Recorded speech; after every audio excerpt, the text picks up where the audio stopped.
একটা বন্ডিংও তৈরি হয়, যে বন্ডিংটা জায়গা তৈরি করতে সেম প্রোডাক্টের ক্ষেত্রে এই 1 থেকে শুরু করে 100 অব্দি জার্নিটা এই কনজিউমাররা যখন দেখবে, যখন কাস্টমার দেখছে যে কন্টিনিউ নিজেকে প্রোগ্রেস করছে, মডিফাই করছে, তখন একটা অটোমেটিক্যালি একটা রিলেশন তৈরি হয়ে যায়।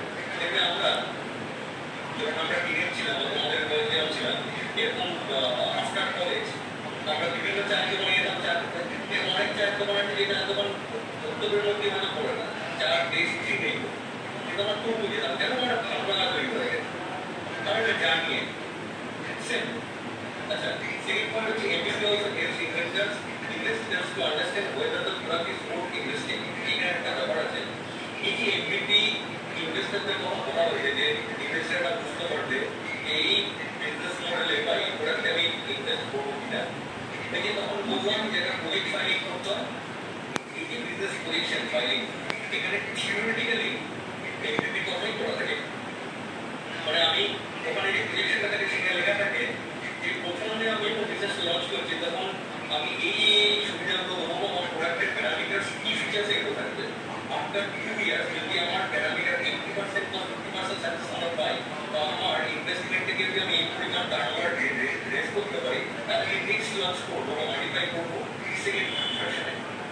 এরকম 5 বছরের একটা স্ট্যাটিস্টিক্স থাকে, সেটাই এখানে বলছে যে এই এমবিপি প্রসেসটা যদি আজকে তুমি বা আমি কোনো প্রজেক্টে বা কোনো বিজনেসের টাকা লাগাই, তাহলে আমরা ডেফিনেটলি করে দেয় যে আমার টাকাটা ঠিক জায়গায় লাগাচ্ছি, টাকাটা ফেরত আসছে কিন্তু একটা ইনভেস্টার যদি করতে চাও, তাহলে তোমার কাছে যে একটা স্ট্যাটিস্টিক্স থাকে, বিএস এই প্রোডাক্টটা বা এই বিজনেসটা প্ল্যানিং হচ্ছে এটা যে আজ থেকে 1 বছরের মধ্যে এটা করবে, 2 বছরের মধ্যে এটা করবে, আর এই প্ল্যানিংটা দেখলে বোঝা যেতে পারে এই প্ল্যানিংটা very much aware of these terms, and Mr. Das for a long time has been associated with this entrepreneurship journey since when government of India was not aware of this term, and from that on behalf of beginning as they are now trying today to impose the same into the education system in engineering colleges and all these things, and many Gen colleges are also considering this as one of the most important significant part, and they are just imposing it into the institutions.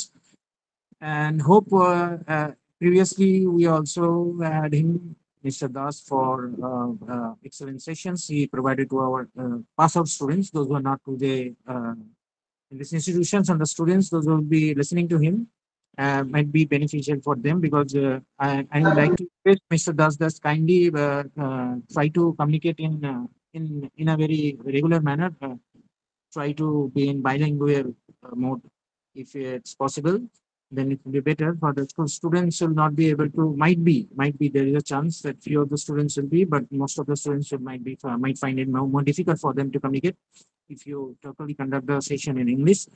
So our objective is to communicate the things to the students to make them understand, and to the faculties as well, and so that we could be able to work together in future. And collaboration is the only solutions that we are the country with the mass populations, and the chances for doing collaboration is high in this country, and many challenges are there. So very welcome, sir, for this, from your busy schedule, as you used to attend many meetings outside Bengal and all, and very much busy. And so now I'd like to request Mr. Das to kindly take over the sessions, and session is all yours. This is the IIC's quarter 4, one of the most significant calendar activities. Please, sir, over to you. Good morning, sir. Am I audible? Yes, perfect. Yes, sir, you are audible. Yes, sir. First of all, thank you for giving me this opportunity to share my thoughts on this minimum viable product and lean startup. This is a very valuable topic, and for making this seminar understandable, I am going to continue with Bengali language. তাহলে আমাদের সবারই বুঝতে খুব সুবিধা হবে। তো first of all, এইরকম একটা সেমিনার অর্গানাইজ করার জন্য innovation cell, ministry of education and GIST এদেরকে প্রচণ্ড পরিমাণে সাধুবাদ জানাবো যে এরকম টাইপের সেমিনার পশ্চিমবাংলায় খুব কম হয়, যেখান থেকে যারা আগামী প্রজন্মের জন্য যারা ইন্ডাস্ট্রিতে অনেক কিছু গ্রোথ নিয়ে আসতে পারে তাদেরকে বোঝা উচিত ব্যাপারগুলো কি। তো এর আগেও আমি সেমিনার অ্যাটেন্ড করেছি, আপনাদের সাথে কথা হয়েছে, তোমাদের সাথেও কথা হয়েছে স্টুডেন্টরা। তো আর 5টা সেমিনারের মতো আমি এই সেমিনারটা করতে চাইছি না, কারণ এই যে টপিকটা আমরা কথা বলতে চাইছি এটা একটু অন্যরকম টপিক। লিন স্টার্টআপ আর মিনিমাম ভায়াবল প্রোডাক্ট বলতে গেলে আমাদেরকে, আমি একটা এক্সাম্পল দিয়ে শুরু করতে চাই বেসিক্যালি। তো আমরা ধরতে পারি, একটা এক্সাম্পল দিতে চাইছি, তার আগে একটুখানি কাইন্ডলি আমি এটা একটু ঠিক করে নিই প্রেজেন্টেশনটা, জাস্ট আ সেকেন্ড।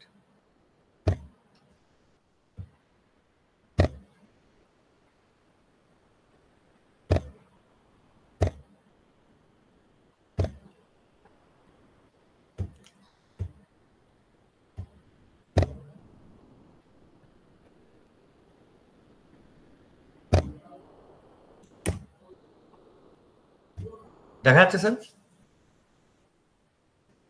স্ক্রিনটা প্রেজেন্ট হচ্ছে স্যার? Yes, sir. হ্যাঁ, Your screen is visible. ওকে। তো যদি আমরা একটা উদাহরণ নিচ্ছি প্রথমে, যে আমরা একটা হোটেল শুরু করব, আমরা একটা বিজনেস করব, একটা হোটেল শুরু করব। তো সেই হোটেল শুরু করার জন্য আমরা একটা প্ল্যানিং বানালাম যে আমরা একটা 3 স্টার বা 5 স্টার সিসি রেটেড একটা হোটেল শুরু করব। তাতে 3-4 রকমের কুইজিন থাকবে, ইন্ডিয়ান থাকতে পারে, আরবিক থাকতে পারে, ঠিক আছে, ফ্রেঞ্চ থাকতে পারে, নানা রকম ইটালিয়ান থাকতে পারে, প্লাস তার একটা অ্যাম্বিয়েন্স থাকবে, তার একটা ভেতরে আমরা ডেকোরেশনের জন্য একটা পুল রাখলাম, হ্যাঁ, সুন্দর লাইটিং রাখলাম, বেশ কিছু আমরা ভালো স্টাফ রাখলাম, ভালো শেফ রাখলাম যারা ইন্টারন্যাশনাল স্ট্যান্ডার্ড রান্না করে। তো বেসিক্যালি এটা আমাদের একটা চিন্তাভাবনা, একটা রেস্টুরেন্ট খুলবো বলে ঠিক করলাম। তো এই যে আমাদের চিন্তাভাবনাটা যে আমরা এরকম টাইপ একটা রেস্টুরেন্ট খুলবো, এটা হচ্ছে আমাদের মেন গোল। কিন্তু আমরা যখন বিজনেসটা শুরু করতে চলেছি তখন আমরা নিজেরাও জানি না যে বিজনেসটা বা রেস্টুরেন্টটা কতটা রান করতে পারে। ফার্স্ট ডেই যদি আমি এত বড় একটা এস্টাবলিশমেন্ট করে ফেলি, তারপর যদি বিজনেসটা রান না করে, যেখানে আমি বিজনেসটা শুরু করতে চাইছি সেখানকার যারা কাস্টমার আছে তারা কিভাবে এটাকে নিচ্ছে, আদৌ বিজনেসটা আমার চলতে পারে, এটা একটা বড় প্রশ্ন দাঁড়িয়ে যায়। সেই জন্য যে কোনো স্টার্ট আপ নতুন শুরু হওয়ার আগে তারা কি করে, তাদের মেন যে উদ্দেশ্য সেটাতে পৌঁছানোর আগে বেসিক একটা স্টার্ট আপ দিয়ে শুরু করে। বেসিক কি? তো এমন একটা কিছু ভাবে শুরু করতে হবে যেটাকে আমি পরবর্তীকালে ভার্সন চেঞ্জ করতে, মানে আপগ্রেড করতে করতে করতে করতে মডিফাই করতে করতে করতে করতে যেটা আমার মেন গোল সেখানে গিয়ে আমি পৌঁছাতে পারি। আমি স্টার্টিং এ কি করব, স্টার্টিং এ আমি একটা প্লেস নেবো, এমন একটা জায়গা নেবো যেখানে আমার এক্সপ্যান্ড করার অপশন থাকবে। মানে একটা এরিয়া নিলাম, একটা শপিং কমপ্লেক্স নিলাম, শপিং মলে তো আমরা সবাই গেছি, একটা শপিং মল নিলাম, সেখানে ভাবো আমরা 1000 স্কোয়ার ফিটের একটা জায়গা নিলাম, দিয়ে ছোট করে আমরা এটা আরম্ভ করলাম। আমরা অ্যাম্বিয়েন্স যেটুকু সম্ভব মিনিমাম ইনভেস্টমেন্ট করে করলাম। আমরা 10টা শেফ নিতাম, তার জায়গায় 2জন শেফ নিলাম। আমরা হয়তো আমাদের যে ফার্নিচার ক্যাটাগরি আছে সেটা হয়তো আরো বাড়াতাম, বাট সেটা আমরা কি করলাম, অত বেশি ফার্নিচার না নিয়ে আরো কম নিলাম। আই মিন টু সে যত পরিমাণে কম করে একটা এস্টাবলিশমেন্ট শুরু করা যায় সেদিকে আমরা নজর দিলাম, ঠিক আছে। এবার এই যে আমি শুরু করলাম,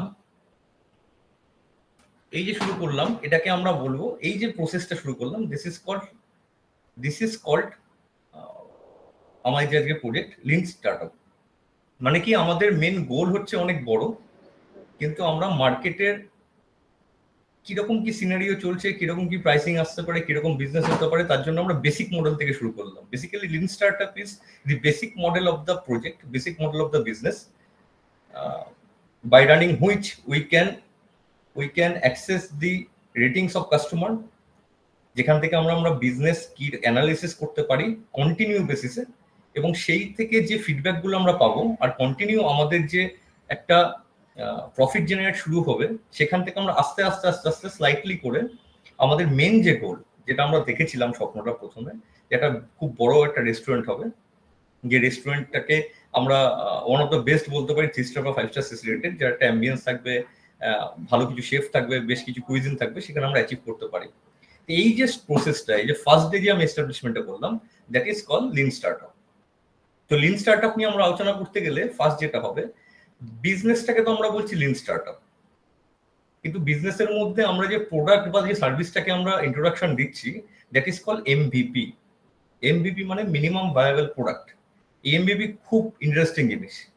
আমরা আমাদের দৈনন্দিন জীবনে একটু বুদ্ধিমান, বাঙালি তো বুদ্ধিমান, তো আমরা যখনই কোনো কাজ করি বেসিক্যালি আমরা এই টার্মস গুলো হয়তো জানি না, কিন্তু আমরা আমাদের নিজেদের লাইফে কাজগুলো করার সময় কিন্তু লিন স্টার্টআপই করি আর এমভিপি করি।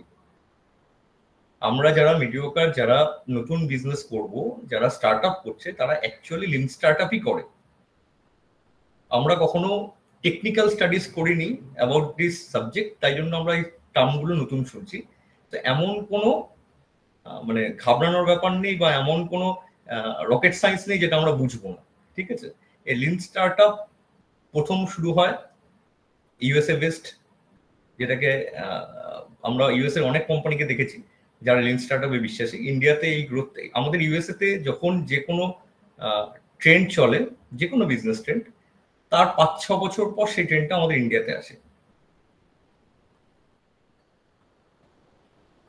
নীলেশ রঞ্জন মান্না, তুমি কিছু বলতে চাইছো, বলো।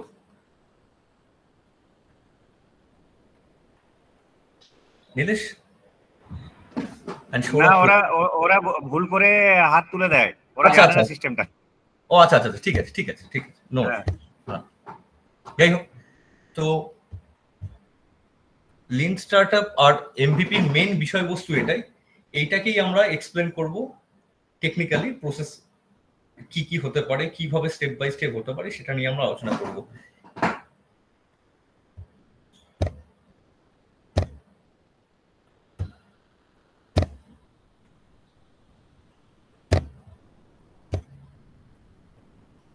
স্লাইডে ফিরে যাচ্ছে। এখানে দিয়েছে হোয়াট ইজ লিন স্টার্টআপ।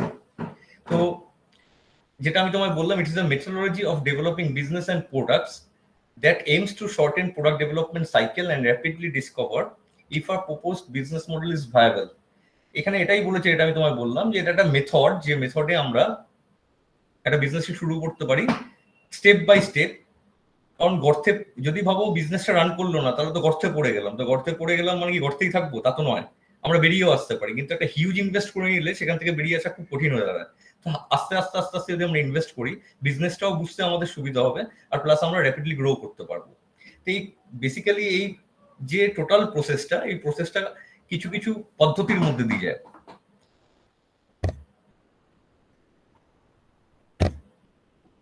এখানে লিন স্টার্টআপ একটা সাইকেল দেখানো হয়েছে। লিন স্টার্টআপ বেসিক্যালি একটা সাইকোলজির উপর চলে, সেটাকে বলে বিল্ড, লার্ন, মেজার। যে কথাটা, যে উদাহরণটা তোমাকে আমি বললাম, সেটাকে তুমি পার্ট বাই পার্ট তোমরা যদি ভাগ করে নাও, তাহলে তোমরা বুঝতে পারবে যে আমরা প্রথমে একটা ছোট কিছু হলো এস্টাবলিশমেন্ট বিল্ড করছি। সেটা এখানে দেখিছে বিল্ড, লার্ন। এই যে এস্টাবলিশমেন্টটাকে আমরা বিল্ড করলাম, তার থেকে আমরা কন্টিনিউয়াস, আজকে যদি একটা প্রজেক্ট আমরা শুরু করি, আজকে শুরু করলাম, কাল পরশু, এবং প্রতিদিন যেতে যেতে হাজার হাজার লোক আমাদের ইন্টারাকশনে আসবে। যত বেশি কাস্টমার ইন্টারাকশন আসবে, তত বেশি আমরা ফিডব্যাক পাবো, তত বেশি রিভিউ পাবো, তত বেশি নিজেদেরকে আরো গ্রো করতে পারবো। এরকম নয়, এরকম পৃথিবীতে কোনো ব্যবসা নেই যে ব্যবসাটা প্রথম দিন শুরু হওয়ার সাথে সাথে একদম বেস্ট ব্যবসা ছিল, কোনোদিন হওয়া সম্ভব না। এটা একটা বিজনেস অনেকের কোলাবোরেশনে চলে, সবাই যে সেই সাবজেক্টটা খুব ভালো করে বুঝবে তা নয়। তো সেটা, আর আমাদের যারা কাস্টমার আছে, যে ব্যবসায় করি না কেন, যে কাস্টমার আছে কেন, তাদের টেস্ট আর তাদের ইন্টারেস্ট সময়ের সাথে সাথে চেঞ্জ হয়। তো আমরাও সেইভাবেই নিজেদেরকে আস্তে আস্তে চেঞ্জ করতে পারি। That is the learning process. Last হচ্ছে মেজার। মেজারমেন্ট হচ্ছে এটাই যে তুমি যে স্টার্টিং এ যে এস্টাবলিশমেন্টটা করলে, সেখান থেকে তোমার যে গোল, সেখানে যেতে গেলে আর এই জার্নিটা করার সময় তোমার কাছে যে ইনপুট গুলো এলো, সেইগুলোকে প্র্যাকটিক্যালি ইমপ্লিমেন্ট করার সময় তোমার যে ইনভেস্টমেন্ট হতে পারে, তোমার যে প্রসেস হতে পারে সেগুলোকে মেজার করার কথা এখানে বলা হয়েছে। খুব সুন্দরভাবে দেখি যে দেখো, পুরোপুরি বিল্ড না, পুরোপুরি লার্নও না, পুরোপুরি মেজারও না, প্রত্যেকটা জিনিসেরই কিছুটা কিছুটা নিয়ে একটা বেসিক প্রিন্সিপাল নিয়ে লিন স্টার্টআপ শুরু হয় জার্নিটা। এটা এখানে দেখানো হয়েছে। নেক্সট স্লাইডে যাচ্ছি। এখানে যেটা তোমাকে বললাম যে কোর প্রিন্সিপাল লিন স্টার্টআপের এটাই, বিল্ড, মেজার, লার্ন। তো সেম জিনিস এখানে এক্সপ্লেন করা হয়েছে যে আমরা যেহেতু তোমাকে একটু আগেই বলেছিলাম এমভিপি তো বিজনেস মডেল, বাট এমভিপিতে যে প্রোডাক্ট বা যে সার্ভিসটা আমরা ইন্ট্রোডাকশন দিই সেই সার্ভিস বা প্রোডাক্টটাকেই আমরা এমভিপি বলি। এমভিপি কি আরো ডিটেলসে একটু বাদে আমরা জানতে পারবো। এখন জাস্ট এমভিপি একটা টার্ম হিসেবে দেখো, আমি একটু বাদে তোমাদেরকে আরো এক্সপ্লেন করে বলছি। ভ্যালিডেটেড লার্নিং এই প্রসেসটা বর্তমানে সব জায়গাতেই দেখা যায় ফ্রম লাস্ট 3 years। এখানে যেটা এক্সপ্লেন করি, this is the process of learning what customers really want through rigorous experimentation. তো আজকের দিনে আমরা হসপিটালেও যদি যাই, আমাদের রিলেটিভ বা বন্ধু বান্ধব হোয়াট এভার যে কেউ ভর্তি থাকবে না কেন, একটা জিনিস লক্ষ্য করবে, যেদিনকে ডিসচার্জ হবে না সেদিনকে তোমাদের ওই ফ্লোর ম্যানেজার এসে তোমাদের বলে ন্যাচারালি যে স্যার একটা রিভিউ দিয়ে দেবেন আমাদের সার্ভিস কেমন লেগেছে। আমি হসপিটাল বলছি এই কারণের জন্য, কারণ শুনতে এরকম লাগছে যে কোনো হোটেল বা যে কোনো একটা ক্যাফে সেখানে বলেই, কিন্তু আজকাল হসপিটালেও বলছে, কারণ ওরাও প্রচন্ড পরিমাণে তৎপর হয়ে গেছে, জানে যে কি করে আমাদের সার্ভিস বেস্ট করতে পারি, সার্ভিস বেস্ট করলেই আমাদের বিজনেস বাড়তে পারে। This is called validate learning. এবার আসছে আমরা minimum viable product. An MVP is the simplest version of a product that can be built to start the learning process as quickly as possible. শুরুতে এটা বলেছিলাম যে রেস্টুরেন্টের ক্ষেত্রে আমাদের কি ছিল, রেস্টুরেন্টের উদাহরণ যেটা তোমার দিয়েছিলাম, সেখানে আমরা বলেছিলাম বেসিক কিছু অ্যারেঞ্জমেন্ট নিয়ে আমরা শুরু করব, কিন্তু একটা রেস্টুরেন্টের মেন সেটা হচ্ছে খাবারের কোয়ালিটিটাই সব থেকে বেশি মেন, আর টেস্ট। প্রথমে আমরা 10টা শেফ হায়ার করতে চাইনি, কারণ কি হতে পারে আমরা জানি না। যে দুটো শেফ আমরা হায়ার করেছিলাম তারা যে খুব বড় পরিমাণে কোনো শেফ হতে পারে, বা তাজের কোনো শেফ হলো, বা বড় বড় হোটেলের কোনো শেফ, তা নাও হতে পারে। আমরা ছোটখাটো কোনো শেফ দিয়ে শুরু করতে পারি, to understand the test of the local customers. একটা রেস্টুরেন্ট ছোট করে যখন একটা রেস্টুরেন্ট শুরু হয়, তখন তার বেসিক টার্গেটেড কাস্টমাররা থাকে উইদিন 50 কিলোমিটার রেডিয়াসে যারা থাকে তারা স্টার্টিং এ। তো তাদেরকে আমরা যে খাবারটা সার্ভ করছি সেটাই আমাদের মেন প্রোডাক্ট। সেই প্রোডাক্টটা কতটা বেশি অ্যাকসেপ্টেড হচ্ছে, সেই প্রোডাক্টে কোনো চেঞ্জেসের দরকার আছে কিনা, এই যে প্রসেসটা জানা, আমি নিজের প্রোডাক্টকেও নিজে ভালো করে চিনবো, বুঝবো, বা মানুষ অব্দি পৌঁছিয়ে দেবো, দিয়ে আলটিমেটলি একটা লেভেলে একটা সময় পর গিয়ে প্রোডাক্টটা তার চেঞ্জেস কিছু থাকবে না। ওই প্রোডাক্টটা তো হাইয়েস্ট রেঞ্জ অফ প্রোডাক্টে চলে আসবে, যেটা satisfactory level more than 9.0। That means ওই প্রোডাক্টটাকে আমরা full phase best quality product বলতে পারি, বা আওয়ার বেস্ট প্রোডাক্ট বলতে পারি। ওই বেস্ট প্রোডাক্ট যাওয়ার জন্য যে জার্নিটা আমাদের করতে হবে, দ্যাট ইজ কল এমভিপি। আর সেই এমভিপিতে যাওয়ার বা এই লিন স্টার্টআপটাকে ফাইনালি এস্টাবলিশমেন্ট করার জন্য যে প্রসেসটা, সেই প্রসেসটাই কিন্তু আমরা এতক্ষণ ধরে আলোচনা করছি যে কি কি পরপর স্টেপ হতে পারে। লাস্টে আরেকবার আমরা রিভাইজ করবো, তাহলে বোঝা যাবে। ঠিক আছে, তো এমভিপি নেক্সট স্টেপে যাচ্ছি। লিন স্টার্টআপের যে প্রিন্সিপাল গুলো নিয়ে আমরা আলোচনা করছিলাম, তার মধ্যে এমভিপি একটা পার্ট ছিল, ওটা সব থেকে ভ্যালুয়েবল পার্ট। আরো দুটো টার্মস আমরা দেখতে পাচ্ছি, একটা যে pivot or preserve. Based on the feedback from the MVP, a startup must decide whether to pivot. Pivot মানে make a fundamental change to product or business model, or preserve. যখন আমরা কিছু ফিডব্যাক পাচ্ছি কাস্টমারের কাছ থেকে আমাদের এমভিপি যেটা আমরা আলোচনা করলাম সেটা সম্পর্কে, তো তখন আমাদের কাছে ডিসিশন নেওয়ার থাকে যে আমরা কাস্টমারের যে রেটিং বা যে ফিডব্যাক পাচ্ছি তার ওরিয়েন্টেড আমাদের প্রোডাক্টের মধ্যে চেঞ্জ আনা দরকার আছে, নাকি আমরা সেম নিয়ে চলবো। এইগুলো ডিপেন্ড করে অনেক কিছুর উপরে। শুধুমাত্র কাস্টমার ভালো লাগছে না, টেস্ট পাচ্ছি না বলেই যে আমি রাতারাতি চেঞ্জ করে দিতে পারি তা সম্ভব নয়। কেন? এই টোটাল প্রসেসটা, একটা প্রোডাক্ট ডেভেলপমেন্টের প্রসেস পরপর কিছু স্টেপ বাই স্টেপ চলে। কিছু যেরকম কাস্টমারের উপর আমরা ডিপেন্ড করছি, সেরকম ইন্টারনাল কিছু এক্সপেরিমেন্টাল ফ্যাক্টর থেকে যায়। যে সেও ট্রাই করতে চায় যে আজকে আমি নুনটা বেশি দেবো, চিনিটা কম দেবো, দিয়ে দেখি একটা ডিশ কিরকম লাগতে পারে, কালকে আবার উল্টো ভাইস ভার্সা হতে পারে। এরকম কিছু প্যারামিটার থাকে। প্রোডাক্ট ওয়াইজ এগুলো চেঞ্জ হয়। আমি রেস্টুরেন্টের উদাহরণ দিচ্ছি বলে এটা রেস্টুরেন্ট, এটা যদি আমি উবের বা ওলার উদাহরণ দিই তাহলে এটা এরকম হতে পারে যে উবের বা ওলা প্রথম দিন শেয়ার রাইড ইউজ আরম্ভ করেছিল, পরবর্তীকালে বা তৎকালীন সময় ওয়েস্ট বেঙ্গলের সিচুয়েশন খারাপ বলে ওয়েস্ট বেঙ্গলে শেয়ার রাইড নেই, কিন্তু ওয়েস্ট বেঙ্গলের বাইরে অনেক জায়গাতেই শেয়ার রাইড আছে। এলাকা ভিত্তিক আমরা চেঞ্জেস করলাম। এটা কিন্তু কাস্টমার ফিডব্যাকের ওরিয়েন্টেড না, যেটা তোমাদেরকে বলছিলাম যে কাস্টমার ফিডব্যাক দিলেই যে আমাদের চেঞ্জ করতে হবে, we are not bound to do that. কারণ আলটিমেটলি প্রোডাক্টটা আমাদের, ইনভেস্টমেন্ট আমাদের, ডিসিশনটা আমাদের হওয়া উচিত। ইয়েস, মার্কেটকে নিয়ে সাথে চলতে হবে, দ্যাট ইজ ওয়াই মার্কেটের যে রিভিউগুলো আসে সেগুলো খুব ইম্পর্টেন্ট, কিন্তু সেটা কখন ইমপ্লিমেন্ট হবে সেটা ডিপেন্ড করছে টোটাল প্রসেসের উপর। আর আমার যে একটা স্ট্রাকচার থাকবে অ্যাজ এ বিজনেসম্যান, যে এই বিজনেসটা চালাচ্ছে তার তো একটা গ্রোথ, একটা স্ট্রাকচার থাকবে, একটা গোল থাকবে, পরপর মাইলস্টোন আমরা অ্যাচিভ করতে করতে করতে করতে গিয়ে চেঞ্জেস করতে পারি। দেখা গেল একটা গ্রুপ অফ কাস্টমার এলো 5 তারিখে আমার হোটেলে, যাদের এই খাবারটা খুব একটা পছন্দ হয়, তাদের ফিডব্যাকটা মডারেট ছিল। 6 তারিখে যে এসছে তার খাবারটা খুব পছন্দ হয়েছে, আবার 7 তারিখে যে এসছে তার খাবারটা একদমই ভালো লাগেনি। তুমি মিক্সড যে রিভিউ পেলে সেই বেসিসে তুমি কি করে এটাকে পিভট বা প্রিজার্ভ করবে? সম্ভব না। তো তোমাকে মাঝামাঝি কোনো একটা জায়গায় যেতে হবে।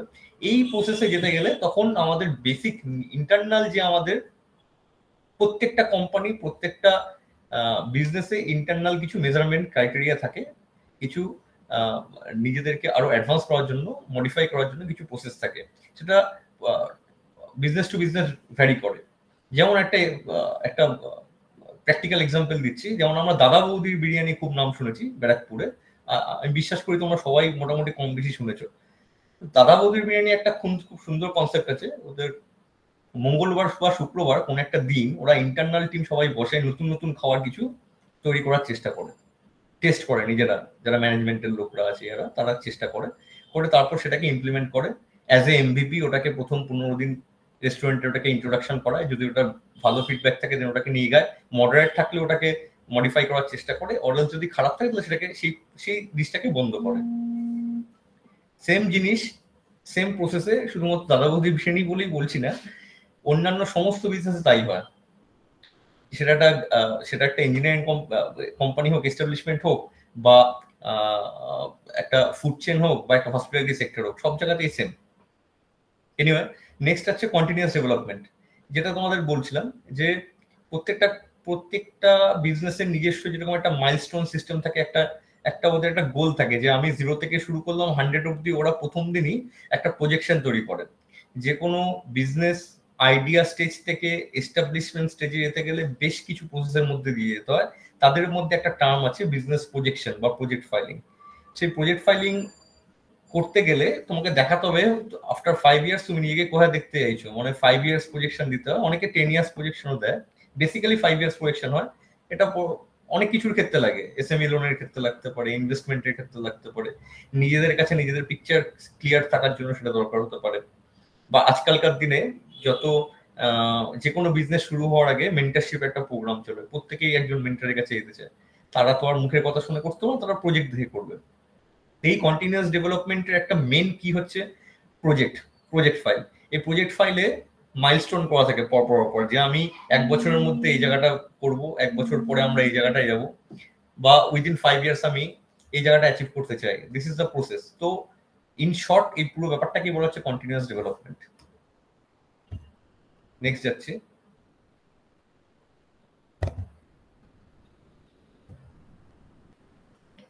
Innovation accounting. খুব ইম্পর্টেন্ট একটা টার্ম। ইনোভেশন অ্যাকাউন্টিং তাকেই বলছে a way to measure the progress of startup by focusing on actionable metrics that truly reflect the success of their product rather than vanity metrics like numbers, user or website hits. যে সমস্ত feedback, are suppose আমরা দেখো প্রতিদিন একটা business, যেমন একটা restaurant হচ্ছে daily business. Daily বিজনেসের ক্ষেত্রে কি হয়, ডেলি তোমার কাস্টমাররা আসছে, ঠিক আছে, তাতে তুমি ডেলি একটা ফিডব্যাক পাচ্ছ। এবার এই ফিডব্যাক গুলোকে পেলাম আর সঙ্গে সঙ্গে ইমপ্লিমেন্ট করবো, এটা তো সম্ভব হয় না। এই ফিডব্যাক গুলোকে বা রেটিং গুলোকে বা এই যে রিভিউ গুলো আছে এগুলোকে সর্টিং করা হয়। বেসিক্যালি ইনোভেশন অ্যাকাউন্টিং বলতে আমরা যেটা বুঝি সেটা হচ্ছে যে এক্সটার্নাল রিভিউ গুলো আমরা পাচ্ছি বা ফিডব্যাক গুলো পাচ্ছি সেটাকে সর্ট করা হয় বা গ্রেডিং করা হয় স্টার অনুযায়ী। এবার দেখা গেল যে সব থেকে লো স্টারের বেশ কিছু ফিডব্যাকস আছে, সাপোজ 4-5টা আছে, মডারেট আছে 4-5টা, গুড আছে। তো গুডটাকে ছেড়ে দিলাম, সেটা আমাদের পার্টনার তো ভালোই। মডারেটার শেষ যেটা আছে, যেটা একদম খারাপ ফিডব্যাক আমরা পেয়েছি, সেই মডারেট ফিডব্যাক গুলোকে আর খারাপ ফিডব্যাক গুলোকে আমাদেরকে একসাথে করে একটা স্প্রেডশিট তৈরি করতে হবে, দেখতে হবে যে কি কি প্যারামিটারে আমাদের এই ফিডব্যাকটা এসছে। সেটা টেস্ট হতে পারে, সেটা সার্ভিস হতে পারে, সেটা অ্যাম্বিয়েন্স হতে পারে, সেটা টাইমিং হতে পারে। তো আমরা এই কিছু গ্রেড অনুযায়ী সেগুলোকে ভাগ করব। সেই ভাগ করার পর এবার আমাদেরকে দেখতে হবে যে আমাদের কোথায় কোথায় প্রবলেম আছে, সেই জায়গাগুলোকে আমাদেরকে রিকভারি করতে হবে। এই যে প্রসেসটা, that is called innovation accounting.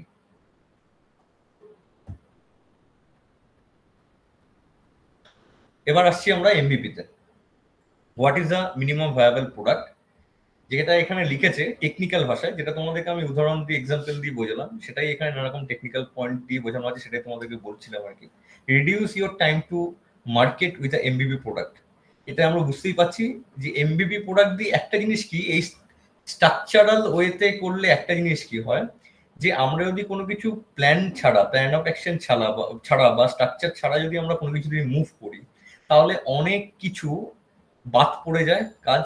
যে প্যারামিটারগুলো আমাদের একটা বিজনেস করতে গেলে করা উচিত, সেগুলো অনেক সময় আমরা ভুলে যাই ডেলি কাজের মধ্যে, মাথা থাকতে না পারে, সেগুলো ইমপ্লিমেন্ট হয়ে থাকে না। আবার কিছু কিছু জিনিস আছে যেগুলো ইমপ্লিমেন্ট হয়ে যায়, কিন্তু এই টোটাল প্রসেসটা অনেক সময় লেগে যায়। সেই কারণের জন্য লিন স্টার্টআপ আর এমবিপি প্রোডাক্ট এই সিস্টেমের মধ্যে দিয়ে আমরা যদি একটা তথাকথিত সিস্টেমের মধ্যে দিয়ে, তাহলে পুরো ব্যাপারটাকে গুছিয়ে করে দেওয়া সম্ভব অ্যাসেন্ডিং অর্ডারে। তো এমবিপি সেই জিনিসটাই করে। এমবিপি কি করে, যে বিজনেসটা শুরু হলো, আস্তে আস্তে তুমি বিজনেসটাকে অনেক বেশি মডিফাইও করছো, তোমার প্রোডাক্টটাও মডিফাই হচ্ছে, প্রোডাক্টটা আরো বেশি শক্ত হচ্ছে, আরো বেশি কাস্টমার ফ্রেন্ডলি হচ্ছে, কাস্টমার ওরিয়েন্টেড হচ্ছে, আরো বেশি অ্যাকসেপ্টেড হচ্ছে ইন দি মার্কেট। এই জিনিসটা করতে অনেক সময় লাগে, যে সময়টা এমভিপি প্রোডাক্টের ক্ষেত্রে অনেক কম। কেন? কারণ তুমি লক্ষ্য করে দেখবে, রেস্টুরেন্ট বাদ দিয়ে একটা উদাহরণ দিচ্ছি, যে কোনো প্লে স্টোর থেকে আমরা যখন অ্যাপ ডাউনলোড করি, বা প্রথম যদি কোনো গেম বা কোনো অ্যাপ যে কোনোই ডাউনলোড করি, তার একটা ভার্সন থাকে। প্রথম দিনই কিন্তু আজকে যে আমরা অ্যাপটা ইউজ করছি, যে কোনো অ্যাপ আজকে যেটা ইউজ করছি, তার যে ফিচার্স আছে, যা অ্যাক্টিভিটি আছে, তার যা নেগেটিভ পয়েন্ট, যেমন ল্যাগ হতে পারে, অ্যাপটা ক্র্যাশ করলো বা অ্যাপটা হ্যাং করছে, আজকে যে পরিমাণ আছে, আজ থেকে 5 বছর আগে লঞ্চ করে থাকে, 5 বছর আগের সিনারিওটা কিন্তু আলাদা ছিল, অনেক অ্যাক্টিভিটি ছিলই না, অনেক অপশনস ছিলই না। কিন্তু সেই 5 বছর আগে থেকে আজকে অবধি যে ডিস্টেন্সটা ওরা কভার করেছে, যে টাইমটা কভার করেছে, তাতে ওরা যে জায়গাটা অ্যাচিভ করেছে, সেটা পারফেক্ট। কেন পারফেক্ট? কারণ এটা একটা ইকুয়েশন। প্রোডাক্ট ব্যবসা যতই একজন ব্যবসায়ী করুক না কেন, প্রোডাক্ট তো ব্যবসায়ী বানিয়েছে কাস্টমারের জন্য। তো কাস্টমারের কাছে যত বেশি অ্যাকসেপ্টেড হবে, যত বেশি কাস্টমাররা ওটাকে পছন্দ করবে, তত বেশি সেই বিজনেসটা সাকসেসফুল। একদিনে সেটা সম্ভব না, কিন্তু উইদাউট প্ল্যানিং এ গেলে সেটা অনেক বেশি সময় লাগতে পারে। দ্যাট ইজ ওয়াই এমভিপি আর lean startup is the best process to measure your product based on market survey, based on customer behaviour, based on customer feedback. Next যাচ্ছি, এমভিপির একটা সুন্দর চার্ট দেখানো হয়েছে, যেটা আমি একটু আগে উদাহরণ দিলাম, যে এই যে মিনিমাম যেটা আছে, reference then an MVP consists only core values which must be selected at the point। যেটা বলছিলাম যে আমাদের রেস্টুরেন্টের উদাহরণটা আবার যাচ্ছি, আমরা কি উদাহরণ দিয়েছিলাম, যে আমাদের টার্গেট হচ্ছে আমরা খুব বড় একটা 3 স্টার 5 স্টার রেটেড রেস্টুরেন্ট বানাবো, কিন্তু রেস্টুরেন্টটার মধ্যে আরো অনেক কিছু থাকবে, যেমন হচ্ছে একটা সুন্দর অ্যাম্বিয়েন্স থাকবে, সুন্দর কিছু ডেকোরেশনস থাকবে, 10-12 জন বিভিন্ন কুইজনের এক্সপার্ট শেফ থাকবে। এটা ছিল মেন আমাদের ভায়াবল, মানে সব থেকে টপ নচ, এটা ছিল আমাদের মেন প্রজেক্টের উদ্দেশ্য। কিন্তু আমরা স্টার্টিং এ কি করলাম, মিনিমাম জায়গাগুলো নিলাম, অল্প জায়গা নিলাম, যেখানে আমরা নিতাম 5000 স্কোয়ার ফিট সেখানে নিলাম 1000 স্কোয়ার ফিট, যেখানে আমরা নিতাম 10টা শেফ সেখানে আমরা নিলাম 2টো শেফ, যেখানে আমাদের সিটিং অ্যারেঞ্জমেন্ট থাকতে পারতো হয়তো 50 জনের, সেখানে আমরা সিটিং অ্যারেঞ্জমেন্ট নিলাম 20 জনের। এটাই এখানে দেখানো হয়েছে মিনিমাম। আর এদিকে দেখছি ভায়াবল, মানে আমরা যা চাইছি আর যা করছি, স্টার্টিং করছি যেটা দিয়ে, তার মিডল পয়েন্টে, দ্যাট ইজ কল এমভিপি। এইভাবেই আমরা এমভিপি অবধি আলটিমেটলি পৌঁছাতে পারি। এখানে দেখো পারপাস দিয়েছে validate assumptions and understanding customer needs. প্রথম যখন প্রোডাক্টটা আমরা লঞ্চ করছি তখন তো আর কোনো ফিডব্যাক বা রিভিউ নেই, তখন আমরা কি হিসাবে একটা প্রোডাক্ট লঞ্চ করি, সেটা করতে পারি অ্যাজাম্পশনের মাধ্যমে। কিরকম, প্রোডাক্টটা মার্কেটে যে সমস্ত অন্যান্য কম্পিটিটররা আছে বা যে সমস্ত সেম ক্যাটাগরি প্রোডাক্ট অ্যাভেলেবেল আছে সেই প্রোডাক্টগুলো কিরম ভাবে পারফর্ম করছে। সে টুথপেস্ট, একটা টুথপেস্ট কোলগেটের আছে, দান্তকাঠি আছে, পতঞ্জলির আছে, সেন্সোডাইন আছে, নানা রকম আছে।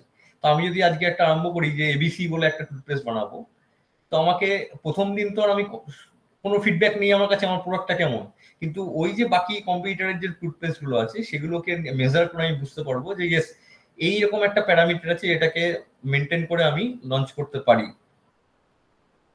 আর কাস্টমার কি চাইছে সেটা মার্কেট ট্রেন্ড থেকে আমরা বুঝতে পারি। আজকের ডিজিটাল জগতে টিভি খুললে বা ফেসবুক খুললে বা গুগল খুললে আমরা এমনি এত অ্যাড দেখতে পারি, সেখানে নানা রকম পয়েন্ট গুলোকে দেখিয়ে দেওয়া। আগে সব দেখানো হতো না, এখন ওই দেখায় লবণ কম আছে কিনা, তারপর দাঁতের নানা রকম প্রবলেম দেখিয়ে দিচ্ছে। এই পয়েন্টগুলো নিজেরাই বলে দিচ্ছে মার্কেটিং এ, সেখান থেকে আমরা বেশ কিছু ইনপুট পেয়ে যেতে পারি। এছাড়া গুগল বেশ কিছু অ্যানালিটিক্স অপশন রয়েছে, এই অপশনগুলো আমরা বিভিন্ন প্রোডাক্টের পেতে পারি।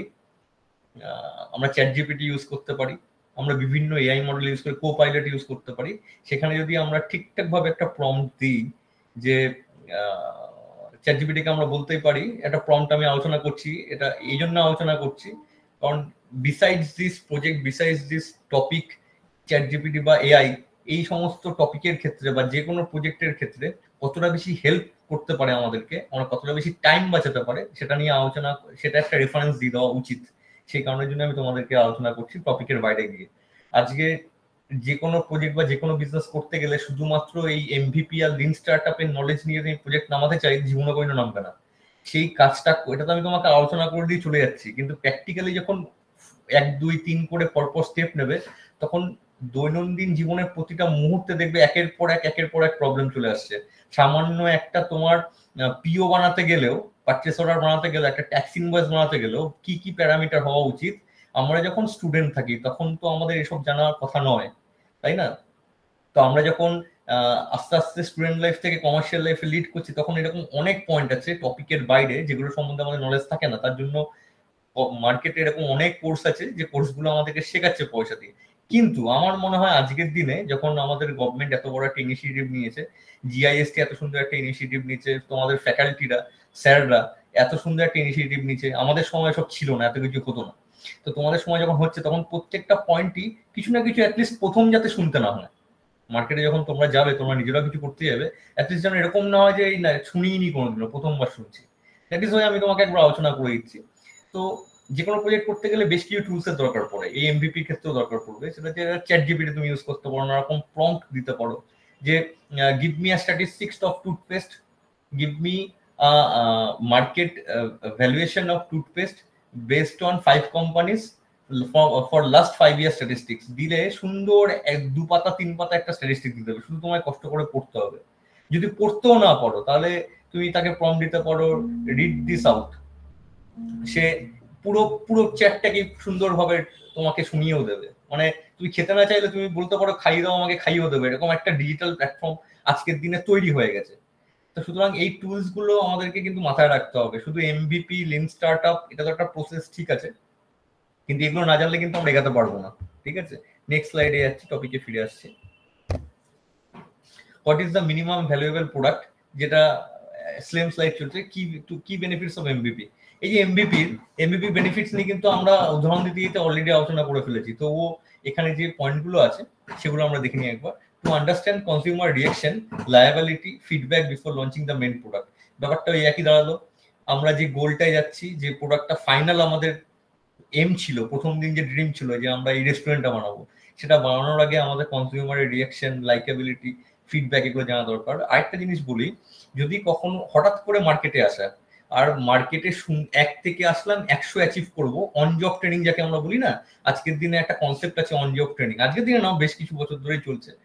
আগে কি হতো, যেমন তোমরা ইঞ্জিনিয়ারিং করছো, আমিও ইঞ্জিনিয়ারিং করেছি, আমরা করার পর ট্রেনিং করতাম ফাইনাল ইয়ারে গিয়ে 15 দিনের ওয়ার্কশপ করলাম, 1 মাসের ওয়ার্কশপ করতাম, আগে ট্রেনিং নিতাম, তারপর জয়েনিং করতাম।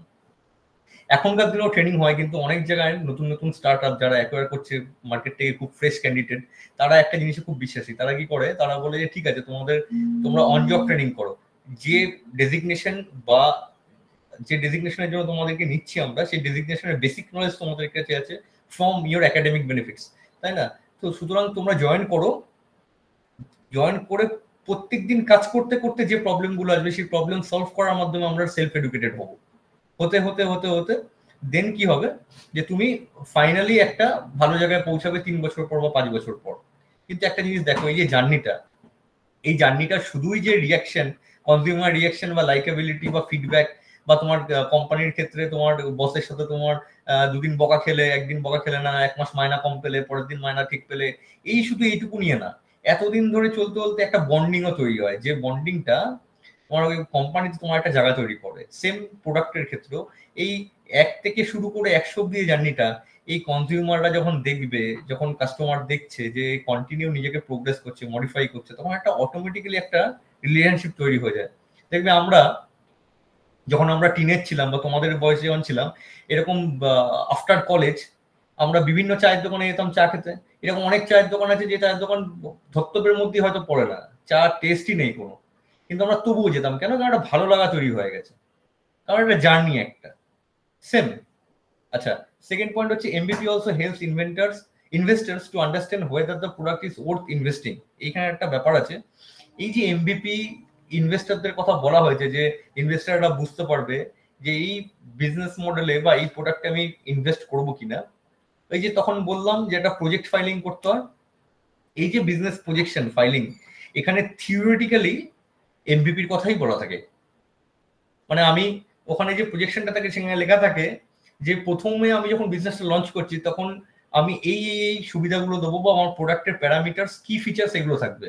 আফটার 2 ইয়ার্স যদি আমার প্যারামিটার 80% বা 50% সাকসেস আমরা পাই, বা আমার ইনভেস্টমেন্ট থেকে যদি আমি এই পরিমাণ টার্নওভার রেজ করতে পারি, তাহলে আমি নেক্সট লঞ্চ করব বা মডিফাই করব সেকেন্ড ভার্সনে। দেন এরকম ভাবে 5 বছরের একটা স্ট্যাটিস্টিক্স থাকে। সেটাই এখানে বলছে যে এই এমবিপি, এই প্রসেসটা যদি আজকে তুমি বা আমি যদি কোনো প্রজেক্টে বা কোনো বিজনেসে যদি টাকা লাগাই, তাহলে আমরা ডেফিনেটলি দেখবো এটাই যে আমার টাকাটা ঠিক জায়গায় লাগাচ্ছি কিনা, টাকাটা ফেরত আসছে কিনা। তো অ্যাজ এ ইনভেস্টার যদি তুমি ভাবতে চাও, তাহলে তোমার কাছে যদি একটা স্ট্যাটিস্টিক্স থাকে যে ইয়েস এই প্রোডাক্টটা বা এই বিজনেসটার প্ল্যানিং হচ্ছে এটা, যে আজ থেকে 1 বছরের মধ্যে এটা করবে, 2 বছরের মধ্যে এটা করবে। আর এই প্ল্যানিংটা দেখলে বোঝা যেতে পারে যে কিভাবে এই কাজটা হচ্ছে, মানে আদৌ এটা প্র্যাকটিক্যালি হচ্ছে কিনা, প্র্যাকটিক্যালি পসিবল কিনা, আকাশ কুসুম কিছু হচ্ছে না তো, সেই অ্যানালিসিসটা বোঝা যায়। তা থেকে ইনভেস্টারদের খুব ইজি হয় ইনভেস্ট করা। আর আজকের দিনে যে কোনো স্টার্ট আপ করতে গেলে নিশ্চয়ই কেউ পকেটের পয়সা দিয়ে স্টার্ট আপ তো করবে না, প্রত্যেকটাই চলে গেছে ইনভেস্টার ওরিয়েন্টেড। প্রচুর প্রচুর প্রচুর প্রচুর অনেক ইনভেস্টমেন্ট ফার্ম আছে, অ্যাঞ্জেল ব্রোকাররা আছে, যারা নানা রকম ভাবে আমাদের বিভিন্ন মাধ্যম দিয়ে ইনভেস্টমেন্ট করা হয়। শার্ক ট্যাঙ্ক তোমরা দেখেছো নিশ্চয়ই, নাম শুনেছো নিশ্চয়ই, যদি না দেখে থাকো তাহলে ইউটিউব করে নেবে শার্ক ট্যাঙ্ক, দেখবে ওখানে ওই স্পিচ করা হয় নিজের বিজনেস নিয়ে, এমভিপিটাকেই বলা হয়। তাই সেটা শুনে ইনভেস্টাররা ইন্টারেস্টেড হয়, প্রজেক্ট প্ল্যানিং শুনতে চায়, সেই সমস্ত নিয়ে ইনভেস্টমেন্ট হয়। আচ্ছা, নেক্সট পয়েন্ট হচ্ছে it helps reduce the risk of launching a new product. সেই ঘুরে ফিরে একই কথায় আমরা আসছি। দেখো, আমরা যদি এরকম ভাবে ভাবতে পারি, হঠাৎ করে একটা 100% রেডি প্রোডাক্ট লঞ্চ করলাম, সেই প্রোডাক্টটা সম্বন্ধে কোনো আইডিয়াই নেই ফ্রম মার্কেট ভেরিয়েশন, মার্কেটে কিরম ভাবে চলতে পারে, কাস্টমারের কোনো ফিডব্যাক নেই আমাদের কাছে, একটা প্রোডাক্ট আমরা লঞ্চ করে দিলাম, চলতেও পারে নাও চলতে পারে। কিন্তু যদি আমরা এমভিপির মাধ্যমে যাই, তাহলে ওই সেম আমরা আস্তে আস্তে অ্যাকোয়ার করলাম, না চললো, 1 টাকা লাগালাম সেটা চললো না, সেটাকে উইথড্র করা, আর 100 টাকা লাগালাম সেটা ফলস গেল, ফ্লপ হয়ে গেল, সেটাকে উইথড্র করা, দুটো লসের মধ্যে হেল এন্ড হেভেন ডিফারেন্স আছে। সেই কারণের জন্য আমরা সবসময় যে কোনো স্টার্ট আপ কি করে, আলাদা একটা সেকশন রেখে দেয় যাদের কাজই হচ্ছে R&D, research and development, based on দুটো ফ্যাক্টর। এক, মার্কেট থেকে আমাদের কি ফিডব্যাক আসছে লঞ্চ প্রোডাক্টে, অর এলস মার্কেটে প্রপারলি অ্যাকসেপ্টেড হলেও এই প্রোডাক্টটার কতটা বেশি অ্যাডভান্স লেভেলে আমরা যেতে পারি, তার একটা সিনোপসিস নিয়ে কন্টিনিউ ডেভেলপমেন্ট করা, এটা কাজ করে R&D। এই R&D প্রত্যেকটা স্টার্ট আপে থাকে, বা এরকম মডেল আছে বলেই আজকের দিনে অনেক প্রোডাক্ট ফেল করে না। কিছুদিন আগে হন্ডার মোস্ট প্রবলি একটা বাইক লঞ্চ হয়েছিল, যে বাইকটার নাম ছিল নাভি। বাইকটা প্রথম বেশ 1 বছর মানে মোটামুটি চলেছিল, তারপর উঠে যায়। ওরা ফার্স্টেই স্টার্টিং এ লঞ্চ করেছিল একটা এস্টাবলিশ করে যাওয়া ফেলা এরকম একটা প্রোডাক্ট, মানে 100% কমপ্লিট প্রোডাক্ট নাভি লঞ্চ করে ফেলেছিল। প্রবলেম কি হলো, মার্কেটে চললোই না, কাস্টমার অ্যাকসেপ্টই করলো না। ওই বাইকটার প্রচুর পজিটিভ পয়েন্ট ছিল, প্রচুর গুড সিনারিওস ছিল, কিন্তু সেই জায়গাটা ম্যাচ হলো না। কারণ আলটিমেটলি কি বললাম, বিজনেস আমার হতেই পারে, ইনভেস্টমেন্ট আমার হতেই পারে, কিন্তু আমার প্রোডাক্ট ইউজ করবে যে, তার ফিডব্যাক সব থেকে বেশি ইম্পর্টেন্ট। তো এরকম ভাবে প্রচুর উদাহরণ আছে যে সমস্ত স্টার্ট আপরা ফেল করেছে, শুধুমাত্র তাড়াহুড়ো করেছে পেশেন্সলেস বলে, আর প্রপার প্রসেসের মধ্যে দিয়ে যায়নি, স্টেপ বাই স্টেপ যায়নি বলে। তো এমবিপি আমাদের এখান থেকে হেল্প বাঁচাতে পারে। এবার আসছি হোয়াই ইউজ অ্যান এমবিপি। আমরা যে পয়েন্টগুলো এতক্ষণ আলোচনা করলাম, তাতে আমাদের কাছে এই পয়েন্টটা ক্লিয়ার হয়েই গেছে যে আমরা এমবিপি কেন ইউজ করবো, একজন জেনেই গেছি। আর যদি আমি কাল বাদে পরশু কলেজ পাস আউট করে যদি কোনো প্রজেক্ট করে সেটাকে নিয়ে যদি আমি বিজনেস করতেই চাই, তাহলে আমি যখন জেনেই গেছি তাহলে আমি ইউজ করবোই। তবুও এখানে কি অপশন দিচ্ছে, কস্ট এফিসিয়েন্ট টেস্টিং। এই যেটা অন জব ট্রেনিং এর উদাহরণ দিলাম, সেম। কেমন, an MVP allows you to test your business idea with minimum investment, reducing the financial risk before committing to full scale development. যেটা তোমায় বললাম যে 1 টাকা ইনভেস্ট করলাম, মার্কেট বলছে প্রোডাক্ট চলবে না, সেই লসটা, আর 100 টাকা ইনভেস্ট করলাম, মার্কেট চললো না, হিউজ অ্যান্ড হেভেন ডিফারেন্স। তো এই জায়গাটায় আমাদের হেল্প হয়, টেস্ট করতে পারি আমরা। ফাস্টার টাইম টু মার্কেট বলছে, by launching a basic version quickly you can enter the market sooner, gather user feedback and iterate based on real world data. এখানে একটা খুব সুন্দর কথা বলেছে। প্রথমেই আমি একটা উদাহরণটা দেওয়ার সময় বলেছিলাম যে আমাদের ইউএসএ তে যে আমাদের ট্রেন্ড গুলো চলে, যে বিজনেস গুলো চলে, তার 4-5 বছর পর ইন্ডিয়াতে সেই ট্রেন্ডটা আসে। অনেক সময় না, সবসময় তাই আছে। আজকের দিনে এখানে একটা ছোট কথা বলতে গেলে না অনেক কথা চলে আসে যেগুলো টপিকের বাইরে, কিন্তু না বললেই নয়, ঠিক আছে? তো আজকের দিনে ইউএসএ তে কি চলছে সব থেকে হাইয়েস্ট? ইউএসএ কেন বলছি আমি বারবার, ইউএসএ না তেমন কিছু নেই। ইউএসএর ইকোনমি খুব খারাপ। ইউএসএ তে যে বিজনেস গুলো চলছে তার ম্যাক্সিমাম ইন্ডিয়ান আর অন্যান্য অরিজিন, ইউএসএর নিজস্ব সিটিজেনরা কিছু নেই সেই অর্থে। 3 নম্বর হচ্ছে যে ইউএসএ যারা, যেমন আমাদের এখানে ইন্ডিয়ান যারা আছি আমরা, আমাদের এখানে তো অনেক বাইরের লোক এসে থাকে, তো নিজেদের লোক আমাদের কিছু আছে, আমরা ইন্ডিয়ান লোক। বাংলাদেশের কিছু লোক এসে থেকে যে তারা তো ইন্ডিয়ান না, কাগজপত্র হতে পারে। সেরকমই ইউএসএ তেও তো অনেকে গ্রিন কার্ড পেয়ে থেকেছে বা থাকছে। তাছাড়াও ইউএসএ নিজস্ব কিছু কমিউনিটি আছে। একটা রিসার্চ বলছে যে ইউএসএ নিজস্ব কমিউনিটি, তাদের মান্থলি অ্যাভারেজ ব্যালেন্স এমএবি মাইনাসে রয়েছে, তারা মাইনাসে রয়েছে। তারপর ওরা সবসময় একে থাকে এই কারণের জন্য, কারণ ওদের প্রেজেন্টেশনটাই ওরকম, ওদের অপশনসটাই সেরকম, ওদের অ্যাভেলেবিলিটি আর মার্কেটে যে ওদের মার্কেট অ্যাক্সেসিবিলিটি অনেক বেশি হাই, অনেক বেশি ট্রেন্ডিং। দ্যাট ইজ ওয়াই আমি ইউএসএর অপশন দিচ্ছি, আর এটাই মার্কেট ট্রেন্ড, সেই কারণের জন্য বলছি। যেটা এখানে বলা হয়েছে যে ফাস্টার টাইম টু মার্কেট, আমরা 5 বছর আগে, আজকে ইভি যেটা লঞ্চ হচ্ছে না, ইলেকট্রিক্যাল ভেহিকেল, এটা 5 থেকে 6 বছর আগে ইউএসএ তে অলরেডি রান হয়ে গেছে, তারপর ইন্ডিয়াতে আসছে আস্তে আস্তে। তো মার্কেটের সাথে যদি চলতে হয়, আজকে যদি ইউএসএ তে 5 বছর আগে আসে, সেই পরিপ্রেক্ষিতে যদি আমি একটা, দেখো ইউএসএ তে 5 বছর আগে আসছে আর ইন্ডিয়াতে 5 বছর পরে আসছে, আমরা যদি মনে করি ইউএসএ তে যখন আসছে সেই সময় ইন্ডিয়াতে লঞ্চ হলো, তাহলে আমরা ফেল করবো। কেন ফেল করবো? কারণ তদারক ভাবে, চিরাচরিত ভাবে আমরা যে প্ল্যান অফ অ্যাকশনে চলছি সেটা 5 বছর পিছিয়ে। তো আমরা অলরেডি যে প্ল্যান অফ অ্যাকশনে চলছি সেখানে যদি অ্যাডভান্স করে 5 বছর না কাটিয়ে, মানে আমার একটা প্রোডাক্ট লঞ্চ হয়েছে সেটা 5 বছর চালার কথা, তারপর আমি মেন প্রোডাক্টে আসবো, তার আগে যদি আমি অ্যাডভান্স প্রোডাক্ট দিয়ে দিই, সেম প্রবলেম হবে, বা নেক্সট ভার্সন দিয়ে দিই, প্রবলেম হবে। তাই জন্য আমাদেরকে ট্রেন্ড বাধ্য হয়ে যাবে না, কিন্তু আমরা মার্কেটে ঢোকার জন্য সেই অপশনগুলো হ্যান্ডেলে রাখতে পারি, যে আমরা ফোকাস নিয়ে নিতে পারি যে ইউএসএ তে এই ট্রেন্ডটা চলছে, ইন্ডিয়াতে এটা আসতে পারে, বা ইন্ডিয়াতে আসুক না আসুক আমি হয়তো নিয়ে আসবো, এরকম একটাও রাখতে পারি যে আমি নিয়ে আসতে পারি। আলটিমেটলি তো ব্যবসায়ীরাই নিয়ে আসছে, তোমরাও দুদিন বাদে যদি ব্যবসা করো বা কোনো প্রোডাকশনে থাকো হোয়াট এভার, তো তোমাদের হাত দিয়েই তো আসবে। তো আজকের দিনে দাঁড়িয়ে আমরা কোনো রকম জানতে পারি যে ইউএসএ তে কি কি চলছে ট্রেন্ডিং আজকে, সেটাই আমাদের ফিউচার ইন্ডিয়াতে আসবে। সেটা জানার জন্য বেশ কিছু অপশন রয়েছে, বেশ কিছু ইনভেস্টমেন্টের সাইটস আছে, আমি এটা লিঙ্ক দিয়ে দেবো। এই পাওয়ার পয়েন্টটা আর তার সাথে বেশ কিছু লিঙ্ক আমি শেয়ার করে দেবো স্যারের সাথে, তোমরা পেয়ে যাবে। জাস্ট ফর ইনফরমেশন একবার সেই ডেটাগুলো চেক করো, একবার সেই সাইটগুলোতে যেও, দেখতে পারবে আজকের দিনে মার্কেট ট্রেন্ড কি আছে ইন ওয়েস্টল্যান্ডস।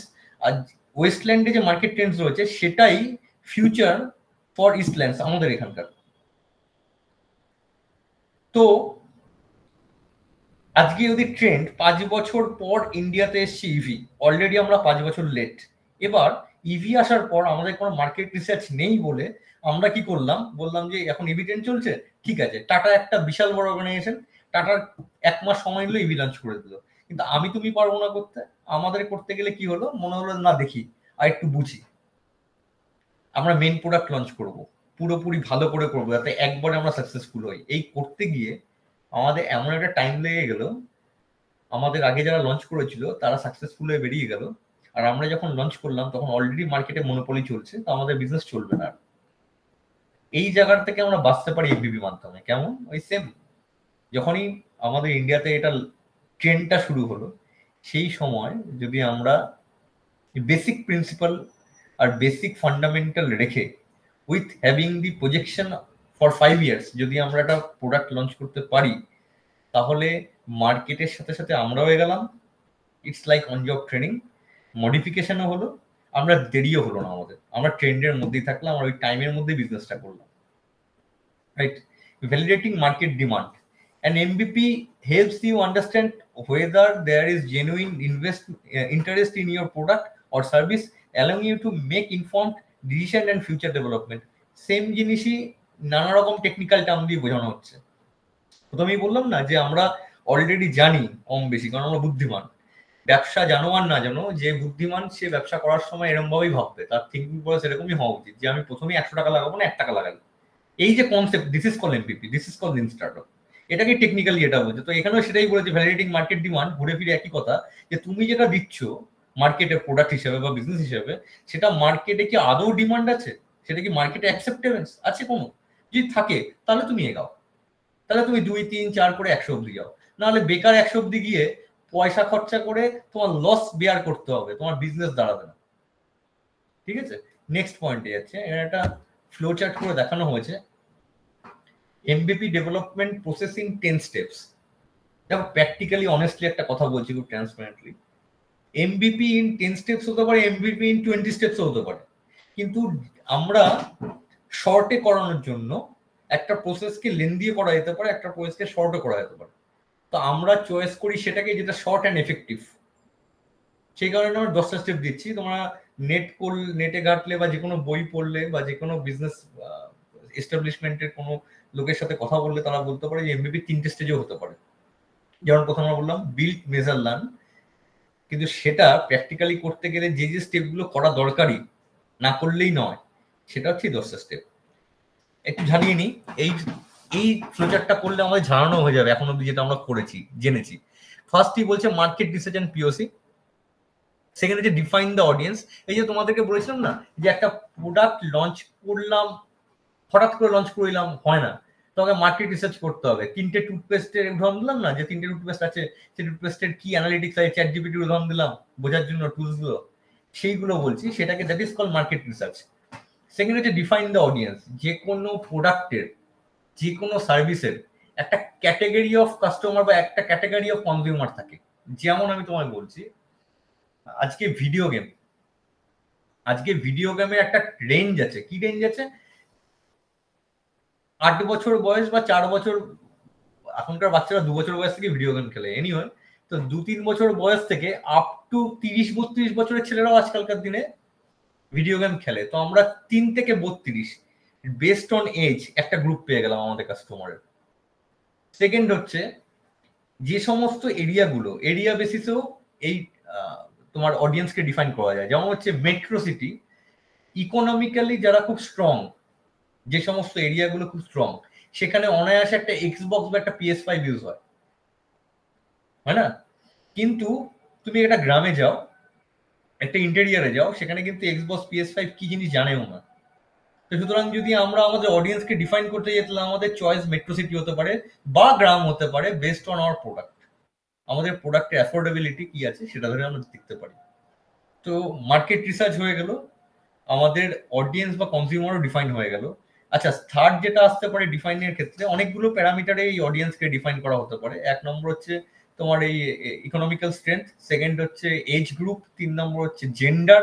জেন্ডার কিরকম, গেম খেলতে ইন্টারেস্টেড বেসিক্যালি ছেলেরাই হয়, খুব একটা বেশি মেয়েরা যে গেম খেলে তা নয়, ওদের চয়েসটা একটু অন্য। ভিডিও গেম খেলার ক্ষেত্রে তোমাকে মেজরলি, মাইনর তো আর কোনো এক্সাম্পল হতে পারে না, মেজরিটিটাই এক্সাম্পল হয়। তো মেজরিটি দিক দিয়ে male is the gender who were interested always in games.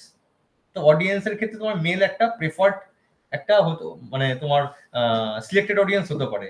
এই যে তোমাকে প্যারামিটারটা বলছি না, এই প্যারামিটারটা খুব ইজিলি দেখতে চাও, তোমরা প্রত্যেকে ফেসবুক ইউজ করো, ফেসবুক অ্যাডসে যাবে, খুব বেসিক বলছি, ফেসবুক অ্যাডসে যাবে, সেখানে গিয়ে দেখবে বুস্টের অপশন থাকে, যে কোনো পোস্ট বুস্টের অপশন থাকে, বেসিক্যালি বিজনেস করার জন্য, মানে রিচ বাড়ানোর জন্য দেয়। ওই বুস্টে যখন ক্লিক করবে তখন দেখবে ওখানে বেশ কিছু প্যারামিটার দিচ্ছে, যে তুমি তোমার অডিয়েন্সকে কিভাবে চুজ করতে চাও। ওখানে অপশন পর দিয়ে দেয়, ল্যাঙ্গুয়েজ দেয়, তোমার এরিয়া এরিয়া দেয় সবার ফার্স্টে, কতটা মিটার এরিয়া দিয়ে করতে পারছো, তোমার এস্টাবলিশমেন্টের লোকেশন কোথায়, তার কতটা রেডিয়াসে তুমি করতে চাইছো মার্কেটিংটা। থার্ড দেবে তোমার জেন্ডার দেবে, চার দেবে অকুপেশন। এটা একটা খুব ইম্পর্টেন্ট জিনিস। একজন ইঞ্জিনিয়ার যে 12 ঘন্টা শিফট করছে, তার পক্ষে সম্ভবই না গেম খেলা। সম্ভব কি? সম্ভব না। কিন্তু একটা স্টুডেন্টের পক্ষে সম্ভব গেম খেলা, একটা ডাক্তারের পক্ষে সম্ভব হবে না কোনো গেম খেলা। হ্যাঁ হবে, যদি একেবারে হাতুড়ে ডাক্তার হয়, কোনো পেশেন্ট নেই, সেই ক্ষেত্রে তার হতে পারে, কিন্তু ওই যে মেজরিটি না, এক্সাম্পল দিতে পারি না আমরা। তো এরকম ভাবে আমরা ডিফাইন করতে পারি, এটা খুব ইম্পর্টেন্ট পয়েন্ট, তাই জন্য একটু এক্সপ্লেন করলাম। নেক্সট যাচ্ছি coming up with the USP. মার্কেটে 3খানা প্রোডাক্টের কথা আমি বললাম, টুথপেস্টের উদাহরণটাতে গিয়ে সেন্সোডাইন আছে, দাঁতকাঠি আছে, কোলগেট আছে, নানা রকম আছে। দেখো 3 জনের না 3 রকমের প্যারামিটার আছে। পতঞ্জলি বলছে আমরা আয়ুর্বেদিক, আর তোমার সেন্সোডাইন বলছে আমাদের এমন টুথপেস্ট যে আপনাদের যে ওই দাঁতে যে কোল্ডনেস থাকে বা যে প্রবলেম গুলো থাকে, ডাক্তার রেকমেন্ড করছে, এটা কাইন্ড অফ মেডিসিন, এটা একটা ইউএসপি ওরা চালাতে চায়। থার্ড যেটা আছে টুথপেস্ট, ওই পেপসুডেন্ট এটা কি বলছে, কোলগেট যে একটা অ্যাডভাইস দেখবেন নামা খেয়ে লবণ আছে কিনা। তো এই প্রত্যেকে না একটা নিজের একটা করে পয়েন্ট বের করে এটাকে ইউএসপি করেছে। ইউএসপি মানে ইউনিক সেলিং পয়েন্ট। তোমার প্রোডাক্টের মধ্যে কি ইউনিক আছে যার জন্য আমি বাকি মার্কেটে যে 3টে প্রোডাক্ট আছে সেটা বাদ দিয়ে আমি তোমার প্রোডাক্টকে চুজ করবো। এই পয়েন্টটা যে কি মানুষকে বোঝানোর আগে তোমার নিজেকে বুঝতে হবে, আর নিজেকে বুঝতে গেলে রিসার্চ করতে হবে। তুমি রিসার্চ যদি করো তোমার কম্পিউটারকে দিয়ে, তুমি যদি রিসার্চ করো নিজের প্রোডাক্টের লাস্ট 10 ইয়ার্স এর স্ট্যাটিস্টিক্স নিয়ে, তাহলেই তোমার কাছে সম্ভব এই ইউএসপিটা বের করে আনা। দেখো ঘুরে ফিরে সেই একই কথা, 4 নম্বরে কম্পিউটার অ্যানালিসিস রয়েছে। তো এই যে 3-4টে স্টেপ তোমাদের বলছি, এর মধ্যে এগুলো প্রত্যেকের সাথে ইন্টারকানেক্টেড, কোনোটাকে ছেড়ে কোনোটা হবে না। অ্যাকচুয়ালি ওই যেমন বললাম না, অনেকে বলবে যে 3টে স্টেপে এমভিপি করা সম্ভব, অ্যাকচুয়ালি সম্ভব, কিন্তু প্রত্যেকটা প্রসেসে ইন্ডিভিজুয়ালি দেখানো হয়েছে। মার্কেট রিসার্চ করতে গেলে, অডিয়েন্স ডিফাইন করতে গেলে কম্পিউটার অ্যানালিসিস করতে হবে, ইউএসপি দেখতে হবে। না হলে তুমি কম্পিউটার অ্যানালিসিস করে আর অডিয়েন্স ডিফাইন দ্য অডিয়েন্স বা ডিফাইন দ্য কনজিউমার করা সম্ভব হবে না তোমার, কারণ তোমার ইউএসপির জন্য তোমার একটা আলাদা ক্যাটাগরি হয়ে যাবে। রাইট, নেক্সট যাচ্ছি সিলেক্টিং প্রায়োরিটি ফিচার্স। একটা ইউএসপি বাদ দিয়েও বেশ কিছু ফিচার্স, বেসিক ফিচার্স থাকে, যেমন একটা মোবাইলে আমরা মেনলি ইউজ করি ফোনে কথা বলার জন্য, কিন্তু শুধু ফোনে কথা বলা নিয়ে আজকালকার দিনের মোবাইল আমাদের বিক্রি হচ্ছে না। কি নিয়ে হচ্ছে? ক্যামেরার লেন্স কত ভালো, 3টে ক্যামেরা আছে না 4টে ক্যামেরা, ফ্ল্যাশ লাইটটা কিরকম, আচ্ছা শাটার রেট কি আছে, আচ্ছা তারপরে তোমার ল্যাগ হচ্ছে কিনা, কত সুন্দরভাবে একটা গেম চলতে পারে, একটা অ্যাপ চলতে পারে, ওএস কতটা ফাস্ট, ভার্সন অ্যান্ড্রয়েডের ভার্সন কত নম্বর চলছে, কত আসতে পারে, কত অবধি দিতে পারে। এই যে অপশনগুলো, এগুলোকে বলা হয় সাপোর্টিং ফিচার্স। কেন? কারণ শুধুমাত্র একটা জিনিস নিয়ে আজকে একটা প্রোডাক্ট বিক্রি হচ্ছে না। টুথপেস্ট দিয়ে শুধু দাঁতের ব্যথা কমাবে তাহলে বিক্রি হবে না, দাঁতটা পরিষ্কারও করতে হবে, দাঁতটাকে স্ট্রেন্ট হইতে হবে, আবার মুখ দিয়ে সুন্দর গন্ধ বেরোয়, ফ্রেগনেন্স বেরোয়, সেটাও অপশন হইতে হবে। তো এই প্রত্যেকটা পয়েন্ট ইউনিক পয়েন্টের সাথে সাথে এই বেসিক পয়েন্টগুলো থাকবেই। 4 নম্বর লঞ্চ অ্যান্ড 6 নম্বর যে documentation, documenting the project version. Documenting the project version বলতে গেলে সেই একই জায়গায় চলে আসছি আমরা, সেই 5 বছরের প্রজেকশন বা 3 বছরের প্রজেকশন। এই 5 বছরের প্রজেকশন যেটা, এটাকে দুভাবে ভাগ করতে পারি আমরা। একটা হচ্ছে বেসিক প্রজেকশন, আর সেকেন্ড হচ্ছে finance projection, that is the counterpart of main projection. একটা প্রজেক্টের A to Z total theory একটা জায়গায় লেখা থাকে যে আমি এটা করতে চাই, আমি এটা করছি, এটা করব, আর এটাতে আমরা অ্যাচিভ করতে পারি বাই হ্যাভিং দিস মাইলস্টোন। বা না হলে আমরা কি করতে পারি, প্ল্যান বি কি হতে পারে। এটা একটা প্রজেক্ট। সেকেন্ড হচ্ছে এই টোটাল এ প্রজেক্ট যেটা আমি এক্সপ্লেন করলাম, এটা করার জন্য আমার ফাইন্যান্স কি লাগতে পারে, দ্যাট ইজ ফাইন্যান্স প্রজেকশন। এই দুটো লাগে। দেন হচ্ছে এছাড়াও আমাদের 2-3টে জিনিস দরকার পড়ে। তার মধ্যে একটা লিগাল ডক্স, একটা ব্যবসা এমবিপি আলোচনা করি কালকে থেকে শুরু করে দেবো বললে তো শুরু করা যায় না। গভর্নমেন্টের কিছু রুলস অ্যান্ড রেগুলেশন আছে, ট্রেড লাইসেন্স আছে, জিএসটি আছে, বেশ কিছু। যদি আজকে রেস্টুরেন্ট করতে যাই তাহলে তোমার হচ্ছে ফ্যাসাই লাগবে, ফায়ার লাইসেন্স লাগবে, নানা রকম জায়গা আছে। সেই লাইসেন্স গুলো, ডকুমেন্টেশন গুলো কি হতে পারে সেটাও একটা এক্সপার্টের সাথে প্রথম দিনই কথা বলে নেওয়া উচিত। এটাও কিন্তু পার্ট অফ এমবিপি। কেন? কারণ তুমি যদি এরকম অনেক ডকুমেন্টস আর গভর্নমেন্টের লাইসেন্স আছে যেগুলো পেতে 6 মাস সময় লেগে যেতে পারে। বেশি ডিপে যাওয়ার দরকার নেই। সাপোজ জিএসটি যে কোনো মানুষ যদি অনলাইনে নিজে থেকে গিয়ে ফিল আপ করে, রেজিস্ট্রেশন করে, বিনা পয়সায় সে জিএসটি পেয়ে যাবে। একটুখানি দেখাশোনা করলে, একটুখানি ইউটিউব দেখলে, একটু নলেজ যারা আছে তাদের কথা বললে, পার মান্থ বা আফটার 3 মান্থ যে আমরা 3B ফাইল করি সেটাও নিজেরাই করা যায়। তবুও আমরা একটা এক্সপার্ট হায়ার করি। কেন জানো? কারণ হঠাৎ করে যদি কোনো প্রবলেম হয়ে যায় না, সেটা লং টাইম নিয়ে নেবে সেটাকে রিজলভ করতে, 6 মাস অব্দি নিতে পারে। এই যে রেজিস্টারিং যে তোমার প্রসেস আছে, সেই প্রসেস আমি বা তুমি করলে, এটা তো আমাদের সাবজেক্ট নয়, তো যদি আমরা এটা করতে চাই নলেজ অ্যাকোয়ার করে, তাহলে কি হবে বলতো, হয়তো কোনো একটা পয়েন্ট মিস করে গেলাম। যদি পয়েন্ট মিস করে যাই তাহলে অনেক সময় লেগে যেতে পারে, মানে অ্যামেন্ডমেন্ট হতে প্রচুর সময় লাগে। আর আজকে অ্যাপ্লাই করলেই যে আমি কালকে জিএসটি সার্টিফিকেট পেয়ে যাবো তার নয়। এটা পেতে মিনিমাম ম্যাক্সিমাম 6 মাস অব্দি সময় লেগে যেতে পারে। মিনিমাম 3 দিন, ম্যাক্সিমাম 6 মাস। বা তুমি 3 মাসেও পেতে পারো, কপাল ভাবা থাকলে 3 দিনেও পেয়ে গেলে। তো তুমি উইদাউট হ্যাভিং ডকুমেন্টেশন তুমি তো লঞ্চই করতে পারবে না প্রোডাক্ট। তো ডকুমেন্টেশন খুব important point. 7, user flow map and MBP design. User flow map and MBP design ওটাই যেটা তোমাকে বলছিলাম, যে একটা অ্যাপ বা একটা product stage 1, stage 2, stage 3, stage 4, stage 5 হচ্ছে ফাইনাল প্রোডাক্ট। তো স্টেজ 1, স্টেজ 2, স্টেজ 3, এই যে পরপর স্টেজগুলো আছে, কোন স্টেজে কি কি ফিচার্স আছে, কোন স্টেজে কি কি অপশনস আমরা দেবো, কি কি প্যারামিটারস আমরা লক্ষ্য করব, এই অ্যানালিসিসটাকেই আমরা বলছি ইউজার ফ্লো ম্যাপ। এই প্রসেসটা, এই যে স্ট্রাকচারটা, এটা তৈরি করতে গেলে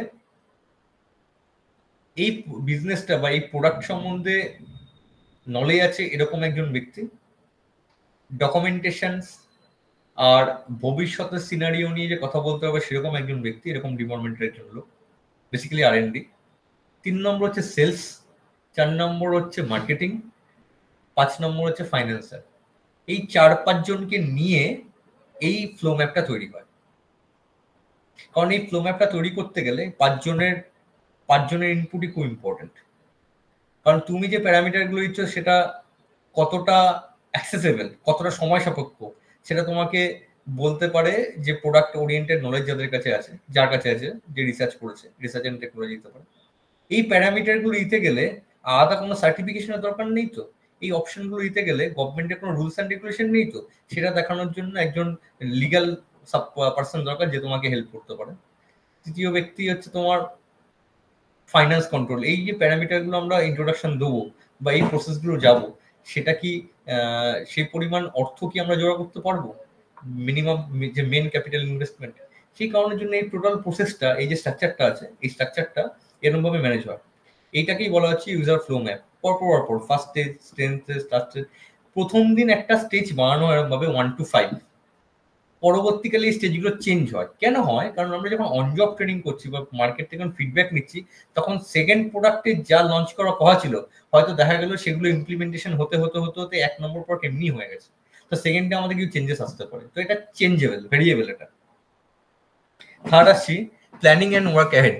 এবার আমরা যখন করে ফেললাম 5টা ডিজাইন করে ফেললাম যে আমাদের মেন এই 5 নম্বর অব্দি যাবো স্টেজ 1 স্টেজ 2 করে, তো স্টেজ 1 ভাবো লঞ্চ করবো আমরা, স্টেজ 1 একটা ওই রেস্টুরেন্টটার ফার্স্ট দিন লঞ্চ করবো, তখন আমাদের প্ল্যানিং করতে হবে। ফার্স্ট প্ল্যানিং কি হবে যে আমি জায়গা কোনটা নেবো, এই জায়গা কোনটা নেবো দেখতে গেলে আমাদের এই রিসার্চটা কাজে লাগবে, ডিফাইন দ্য অডিয়েন্স যেটা আমরা করলাম, তখন আমাদের কাজে লাগবে এই জায়গাটা কোথায় নেবো। যদি আমি একটা চকলেটের দোকান দিই তাহলে আমাকে বাচ্চাদের স্কুলের সামনে নিতে হবে। যদি আমি একটা খাতা বইয়ের দোকান দিই ওই বাচ্চাদের স্কুলের সামনে নিতে হবে। যদি আমি তোমার মনে হয় যে অন্য কিছুর দোকান দেবো, একটা হার্ডওয়্যার স্টোর দেবো বা একটা রঙের দোকান দেবো, তাহলে আমাকে দেখতে হবে কোথায় মার্কেট আছে, কোথায় বেশি পরিমাণ লোক যাতায়াত করে, সেরকম জায়গায় দেবো। এই যে প্লেস, স্থান নির্বাচন করা, প্লেসটাকে ডিফাইন করা, এটা আমাদের ওই ডিফাইন দ্য অডিয়েন্স ওই সেকশনে আমরা অলরেডি অ্যাক্সেস করে ফেলেছি। তারপর আরো প্ল্যানিং করতে হবে ফাইন্যান্স কস্ট ইনভলভমেন্ট কি করে করবো। দেখা গেল আমাদের কাছে আমাদের ফার্স্ট স্টেজের প্রোডাক্ট লঞ্চ করতে সাপোজ আমরা একটা টার্গেট নিলাম যে আমাদের 1 লাখ টাকা খরচা হবে, তাহলে সেই টাকাটা তো একবারে নাও আসতে পারে, পার্ট বাই পার্ট আসতে পারে। তাহলে পার্ট বাই পার্ট আসলে আমাদের পার্ট বাই পার্টই রিলিজ করতে হবে। কিভাবে রিলিজ করব তার যে একটা প্ল্যানিং, সেটাও করা দরকার। 3 নম্বর হচ্ছে আমাদের ম্যান পাওয়ার দরকার, 2জন শেফ দরকার। আজকে এখন যদি বলি 2টো শেফ দরকার, কালকে তো আর পেতে পারি না 2টো শেফ। তাদের ইন্টারভিউ আছে, তাদের ব্যাকগ্রাউন্ড চেক আছে, তাদের প্রসেস আছে, সেটা করতে একটা সময় সাপেক্ষ ব্যাপার। এই টোটাল প্রসেসটাকে প্ল্যানিং হচ্ছে planning and work add. Next ওই MVP development and testing. MVP development and testing মানে যেটা তোমায় প্রথমে বললাম, হঠাৎ করে একটা প্রোডাক্ট লঞ্চ করলাম হবে না। তুমি যদি মনে করো যে রেস্টুরেন্টের ক্ষেত্রেই বলছি আমি, ভাবো তুমি মনে করলে নতুন একটা ডিশ অ্যাজ এ এমবিপি তুমি লঞ্চ করছো, কি না ভাবো নুডলসের কোন একটা সাইড ডিশ, নুডলসের তো মেন ডিশ হয়, নুডলসের কোনো সাইড ডিশ ধরো নাও কথার খাতিরে।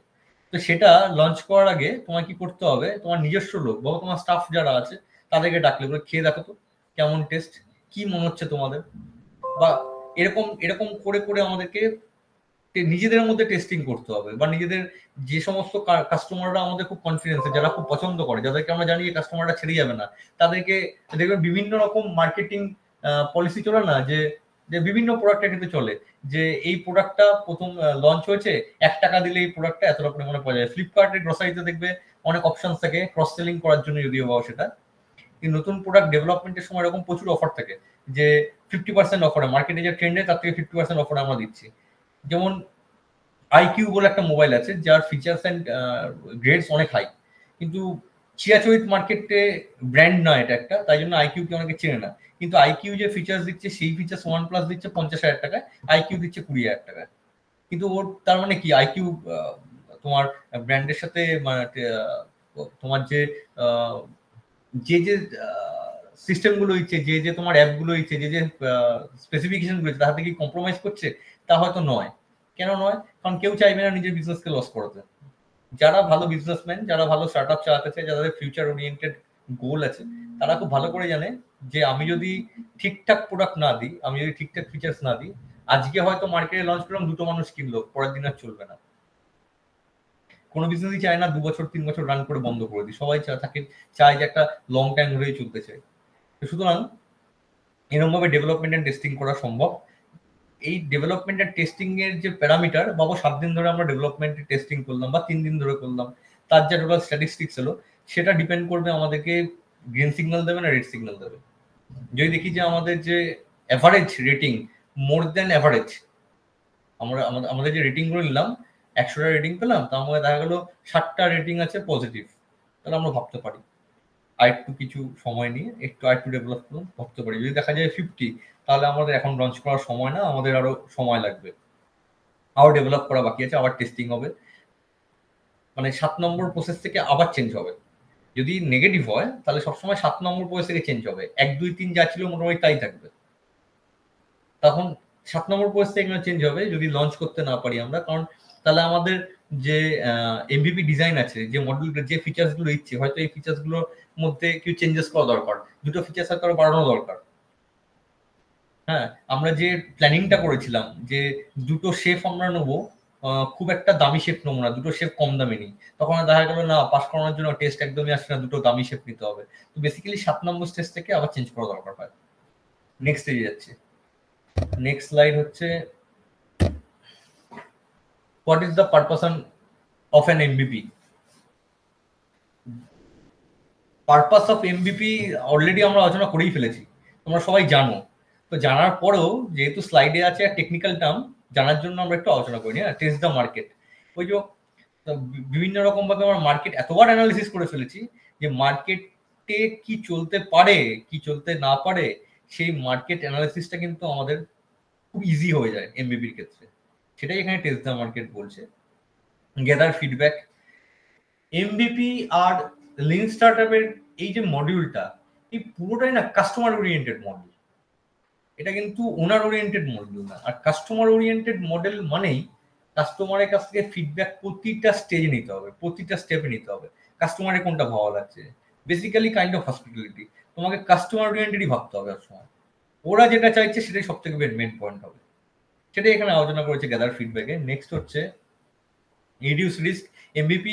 এমবিপির মাধ্যমে যে রিস্ক ম্যানেজমেন্ট খুব সুন্দরভাবে হয়ে যায়, যে লিখেছি এখানে an MVP minimize the financial and time risk associated with developing a new product by focusing only on the essential features needed to attract early adopters। মানে এখানে কি বলেছে, ওই একই কথা বলেছে যে এক নম্বর হচ্ছে এমবিপি ইউজ করলে আমাদের টাইমটা বাঁচতে পারে, কারণ আমরা একটা অ্যাসেন্ডিং অর্ডারে একটা প্রপার স্টেপ বাই স্টেপ প্রসেসের মধ্যে যেতে পারি।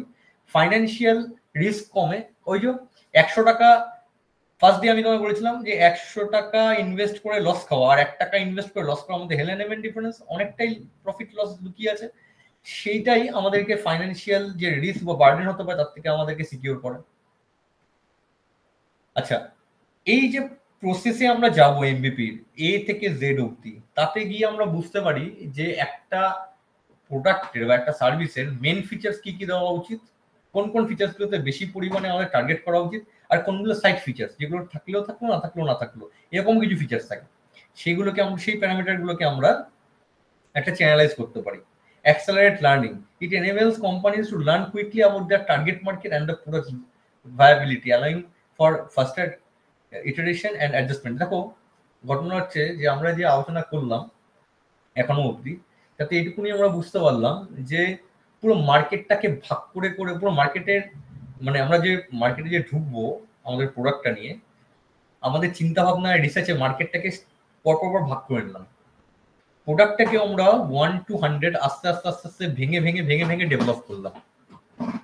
তাতে কি হলো জানো, একটা কম্প্যাক্ট প্র্যাকটিক্যাল আমাদের কাছে ডেটা চলে গেল, যে ডেটাটা আমাদেরকে, যারা আমরা ব্যবসাটা চালাচ্ছি তাদেরকে, আমাদেরকে হেল্প করলো বোঝার জন্য মার্কেটে অ্যাকচুয়াল প্র্যাকটিক্যালি কি ডিমান্ড, অ্যাকচুয়ালি মার্কেটে কিভাবে চলতে পারে, মার্কেটে অ্যাকচুয়ালি কি নিডস রয়েছে, কি পার্টস অ্যাভেলেবেল, আর এর ইম্পর্টেন্স কতটা, ডিমান্ড কতটা। আর ডাইরেক্ট প্রোডাক্ট নিয়ে মার্কেটে যখন তুমি নেমে যাবে তখন দেখবে তোমার প্রোডাক্টের অরিজিনাল যে ফিডব্যাক, অরিজিনাল যে রিভিউ, সেটা তুমি খুব তাড়াতাড়ি পেয়ে যাবে। কারণ আজকের দিনে মানুষও নতুন প্রোডাক্ট প্রচন্ড ট্রাই করতে চায়। সময়ের সাথে সাথে অনেক বেশি মডারেট হয়েছে, অনেক বেশি মডিফাই হয়েছে আমাদের কাস্টমাররা, আমাদের অডিয়েন্সরা, প্রত্যেকটা স্টেজে, প্রত্যেকটা ক্যাটাগরির ক্ষেত্রে। শুধুমাত্র যে একটা ইঞ্জিনিয়ারিং সেক্টরের কোনো কোম্পানির কাস্টমারের কথা বলছি তা নয়, আজকে একটা ফুডস এর ক্ষেত্রেও তুমি দেখো, সারা ওয়েস্ট বেঙ্গল, সারা ইন্ডিয়াতে এত ফুড কার্ট, এত খাওয়ার, তবুও কিন্তু বসে নেই। আর একটা মজার ব্যাপার হচ্ছে, তুমি দেখবে একটা জিনিস, ভাবো একটা বাজারে 4টে ফুলের দোকান পাশাপাশি, তো প্রশ্ন করতেই পারি আমরা যে 4টে ফুলের দোকান পাশাপাশি, একটা ফুলের দোকান খুব পুরো নাম করে, ও সব থেকে বেশি সেল, বাকি 3টে ফুলের দোকান বোকা নাকি যে ওখানে দিয়েছে পাশাপাশি 3টে দোকান? তো বুদ্ধি করে কেউ গেল কি, কেউ আরো দূরে গেল, দূরে গিয়ে একা একটা জায়গায় ফুলের দোকান দিল। দেখা গেল 1 মাস পর সব থেকে বেশি সেল ওই 4টে দোকানই করেছে, এই একটা দোকানের পর 3টে দোকানই করেছে। এই ছেলেটা যে একটা দোকান দিয়ে সে তত সেল করতে পারেনি, কেন পারেনি? কাস্টমাররা সবসময় খোঁজে সেই জায়গাটায় যাব যেখানে অপশনস আর অ্যাভেলেবিলিটি অনেক বেশি হয়। আজকে ওই ছেলেটার দোকানে যাওয়ার পর যদি কোনো প্রোডাক্ট, কোনো ফুল না পেলাম, তাহলে আমাকে আবার ঘুরে ফিরে এখানে আসতে হবে। তার থেকে বাবা আমি এখানেই যাই, এখানে পাবো না তো পাশের দোকানে পাবো। এই একটা মনোপলি কাজ করে, সেটা আমাদের বুঝতে সুবিধা হয়। এনিওয়ে, নেক্সট স্লাইডে যাচ্ছি। নেক্সট স্লাইড হচ্ছে এফিশিয়েন্ট রিসোর্স ইউজ। বলছে developing N MBP prevents companies from wasting resources on features that may not be valuable to users. ensuring the effort is directed towards areas that will have the most impact. একটু আগে যা বললাম যে অনেকগুলো features আছে, তার মধ্যে যে ফিচার্স গুলো বা যে প্যারামিটার গুলো একটা প্রোডাক্টের সব থেকে বেশি অ্যাকসেপ্টেবল হচ্ছে মার্কেটে, সেই ফিচার্স আর সেই প্রোডাক্ট সেই প্যারামিটার গুলোকে আমরা অ্যাক্টিভ রাখবো।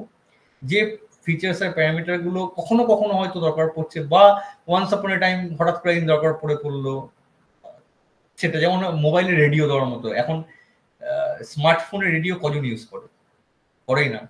আজকের দিনে নতুন স্মার্টফোনে রেডিও যে অ্যাপটা উঠেই গেছে, নেই, কিন্তু তুমি প্লে স্টোরে চাইলে পেতে পারো। দ্যাট মিনস অ্যাপটা ডাইরেক্টলি দিচ্ছে না, ইনডাইরেক্টলি অ্যাভেলেবেল। কারণ এই অ্যাপটা দিতে গেলে একটা মোবাইলের ভেতরে একটা স্পেস নিত। অনেক অ্যাপ আছে যারা আমরা অ্যাক্টিভ না করলেও ব্যাকগ্রাউন্ডে অনেক সময় তারা কিছু পাওয়ার সিক করে, তার ফলে ব্যাটারির উপর ইম্প্যাক্ট করতে পারে। স্পেস কমলো, ব্যাটারি ইম্প্যাক্ট করলো। হ্যাঁ, এই রেডিওটা যদি আমি ডাইরেক্টলি মোবাইলে মানে অন স্টার্ট আপ দিতে চাই, মানে বেস প্রোডাক্ট যদি দিতে চাই, বেস অ্যাপ দিতে চাই, তাহলে সেই ক্ষেত্রে তার একটা ডিজাইন, তার অ্যাভেলেবিলিটি, তার পিছনে একটা শ্রম দিতে হবে। তো সেই জায়গাগুলো কিন্তু বাঁচানো সম্ভব এমবিপির মাধ্যমে। রেডিও চলে না আজকের দিনে, তাই রেডিও নেই।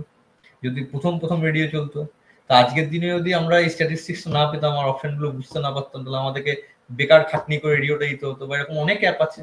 তো অ্যাপের ক্ষেত্রে, মোবাইলের ক্ষেত্রে, অ্যাপের ক্ষেত্রে বলছি আমি, খাবার দাবারের ক্ষেত্রে হতে পারে, ইঞ্জিনিয়ারিং সেকশনে হতে পারে, ডাক্তারি সেকশনে হতে পারে, ফার্মাসিউটিক্যালসে হতে পারে, অনেক জায়গায় হতে পারে। নেক্সট আসছি কিছু live examples of MBP implementation. Dropbox, Airbnb একটা প্রথম থেকেই হোটেল, কোইন্সিডেন্টলি এয়ারবিএনবি আছে। এয়ারবিএনবি হচ্ছে একটা চেইন অফ হোটেলস। এয়ারবিএনবি যখন শুরু হয় তখন 2-4টে হোটেল দিয়ে শুরু হয়েছিল। ইটস লাইক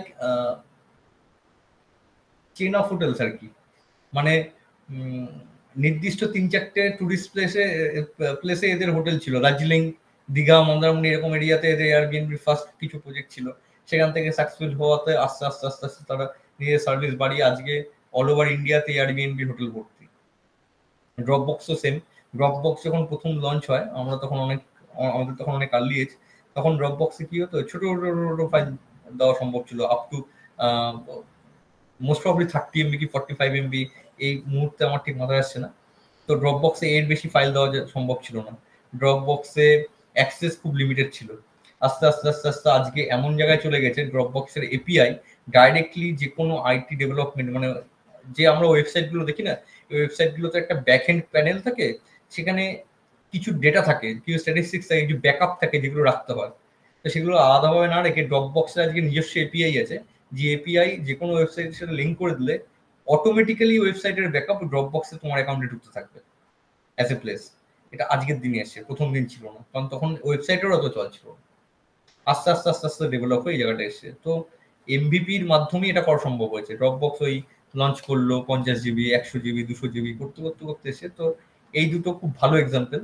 এয়ারবিএনবি কে নিয়ে খুব একটা বেশি আলোচনা করলাম না এই কারণের জন্য, কারণ এয়ারবিএনবির কনসেপ্টটা it's like the concept of the restaurant, যেটা আমি প্রথমে আলোচনা করলাম। ড্রপবক্স এর টেকনিক্যাল পার্ট এই জন্য তোমাদেরকে বললাম। Next,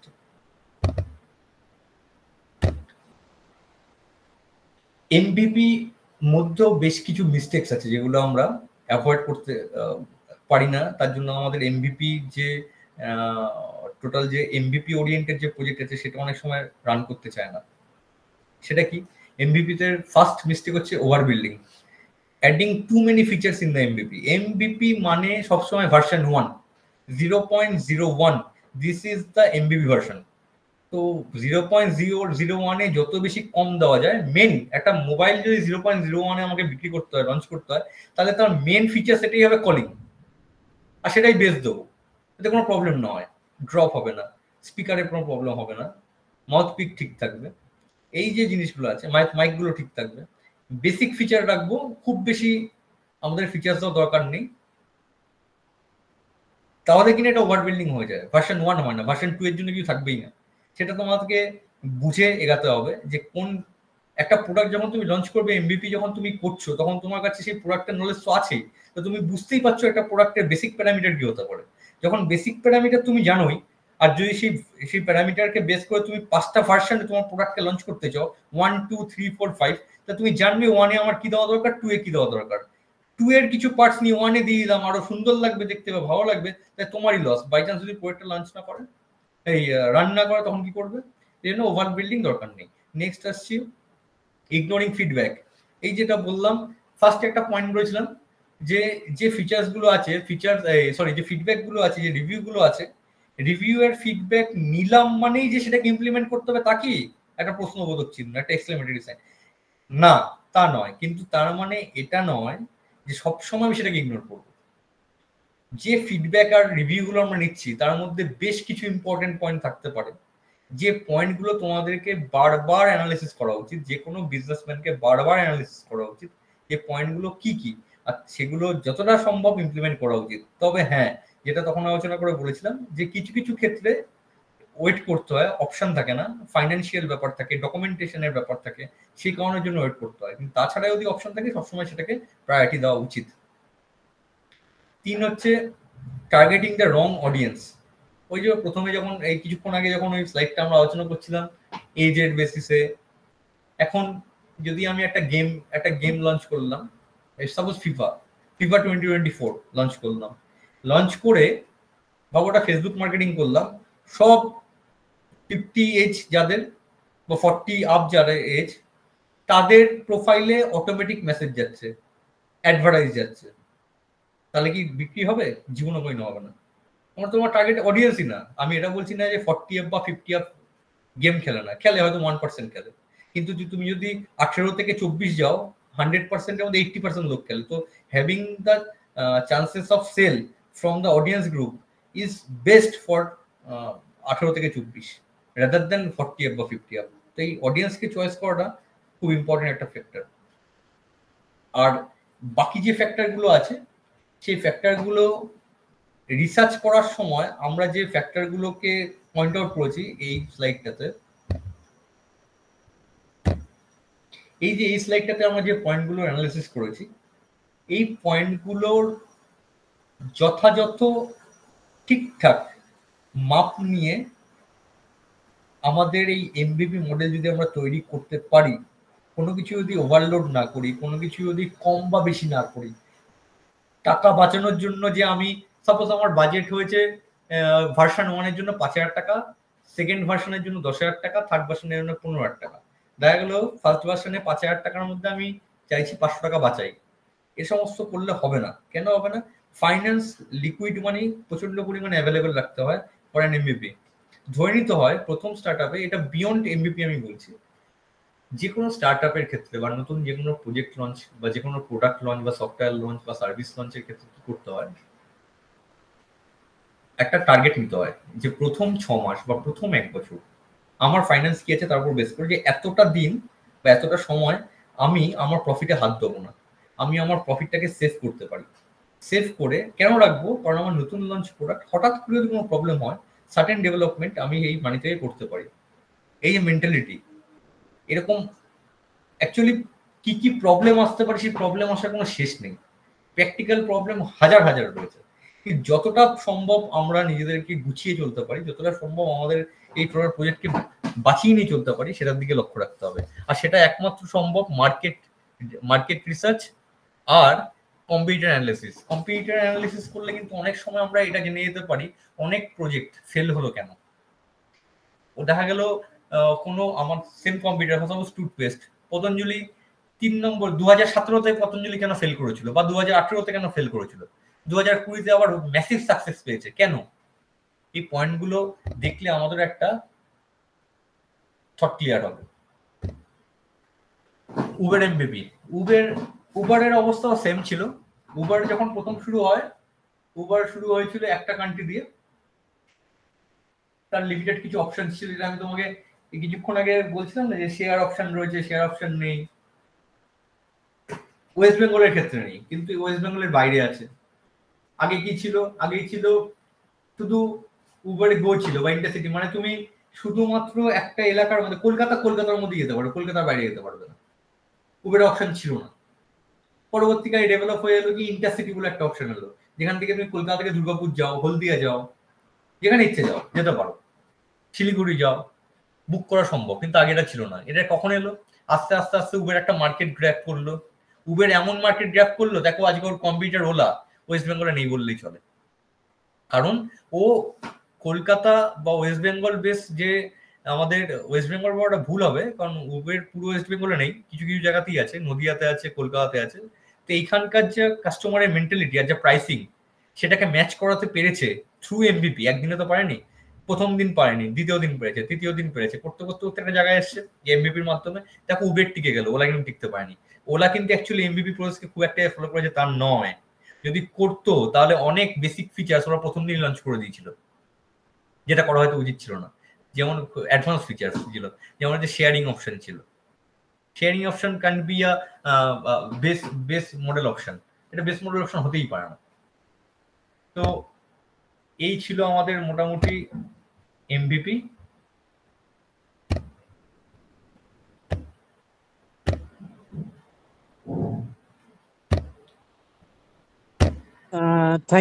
Thank you very much. But I would like to go for the presentation because I need to see one slide. I do have one question.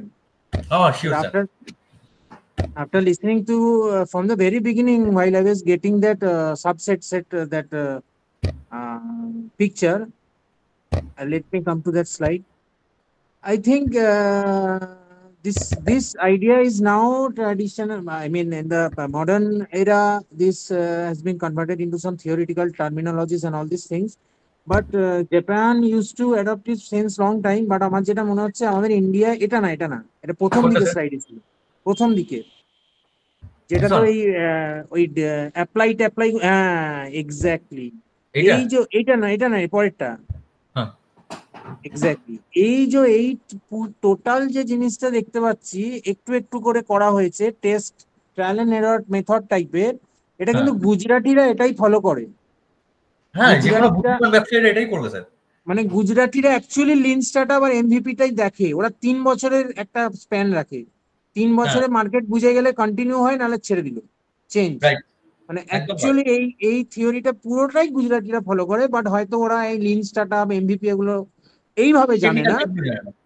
হ্যাঁ, so that's the basic thing. যে এই জিনিসটা আমি দেখেছি যে গুজরাটিরা বিজনেসে success কেন হয়, because they know what is lean startup and how to do that. মানে তাদের লস, তারা ওই যে লাস্টে যে পয়েন্টটা যে লস বেশি হয় না, স্বাভাবিক। একসাথে আমি এসকিউ করে নিলাম, স্টক কিপিং ইউনিট, এসকিউ গাদা বাড়িয়ে নিলাম। আমি প্রথম দিকের এসকিউতে দেখলাম আমার সেরকম কি কোম্পানি সেই জায়গাতে কাস্টমার ফিডব্যাকই নেই, বেকার বেকার ওই এসকিউ বানাতে লেবার কস্টিং, ইনভেস্টমেন্ট, টোটাল ইনভেস্টের যে টাকাটা এক্সপেন্স হয়, সেই জিনিসটা যে এখানে হয় না। এবার আমার এখানে একটা কোয়েশ্চেন আছে যে লিন স্টার্টআপ কি সব ক্ষেত্রেই পসিবল, না কিছু স্পেসিফিক সেগ্রিগেশন আছে? না, সব মানে আমার ক্ষেত্রে কথা হচ্ছে বিজনেস তো বহু প্রোটোটাইপ দিয়ে করা, মানে বহু জিনিসই হয়।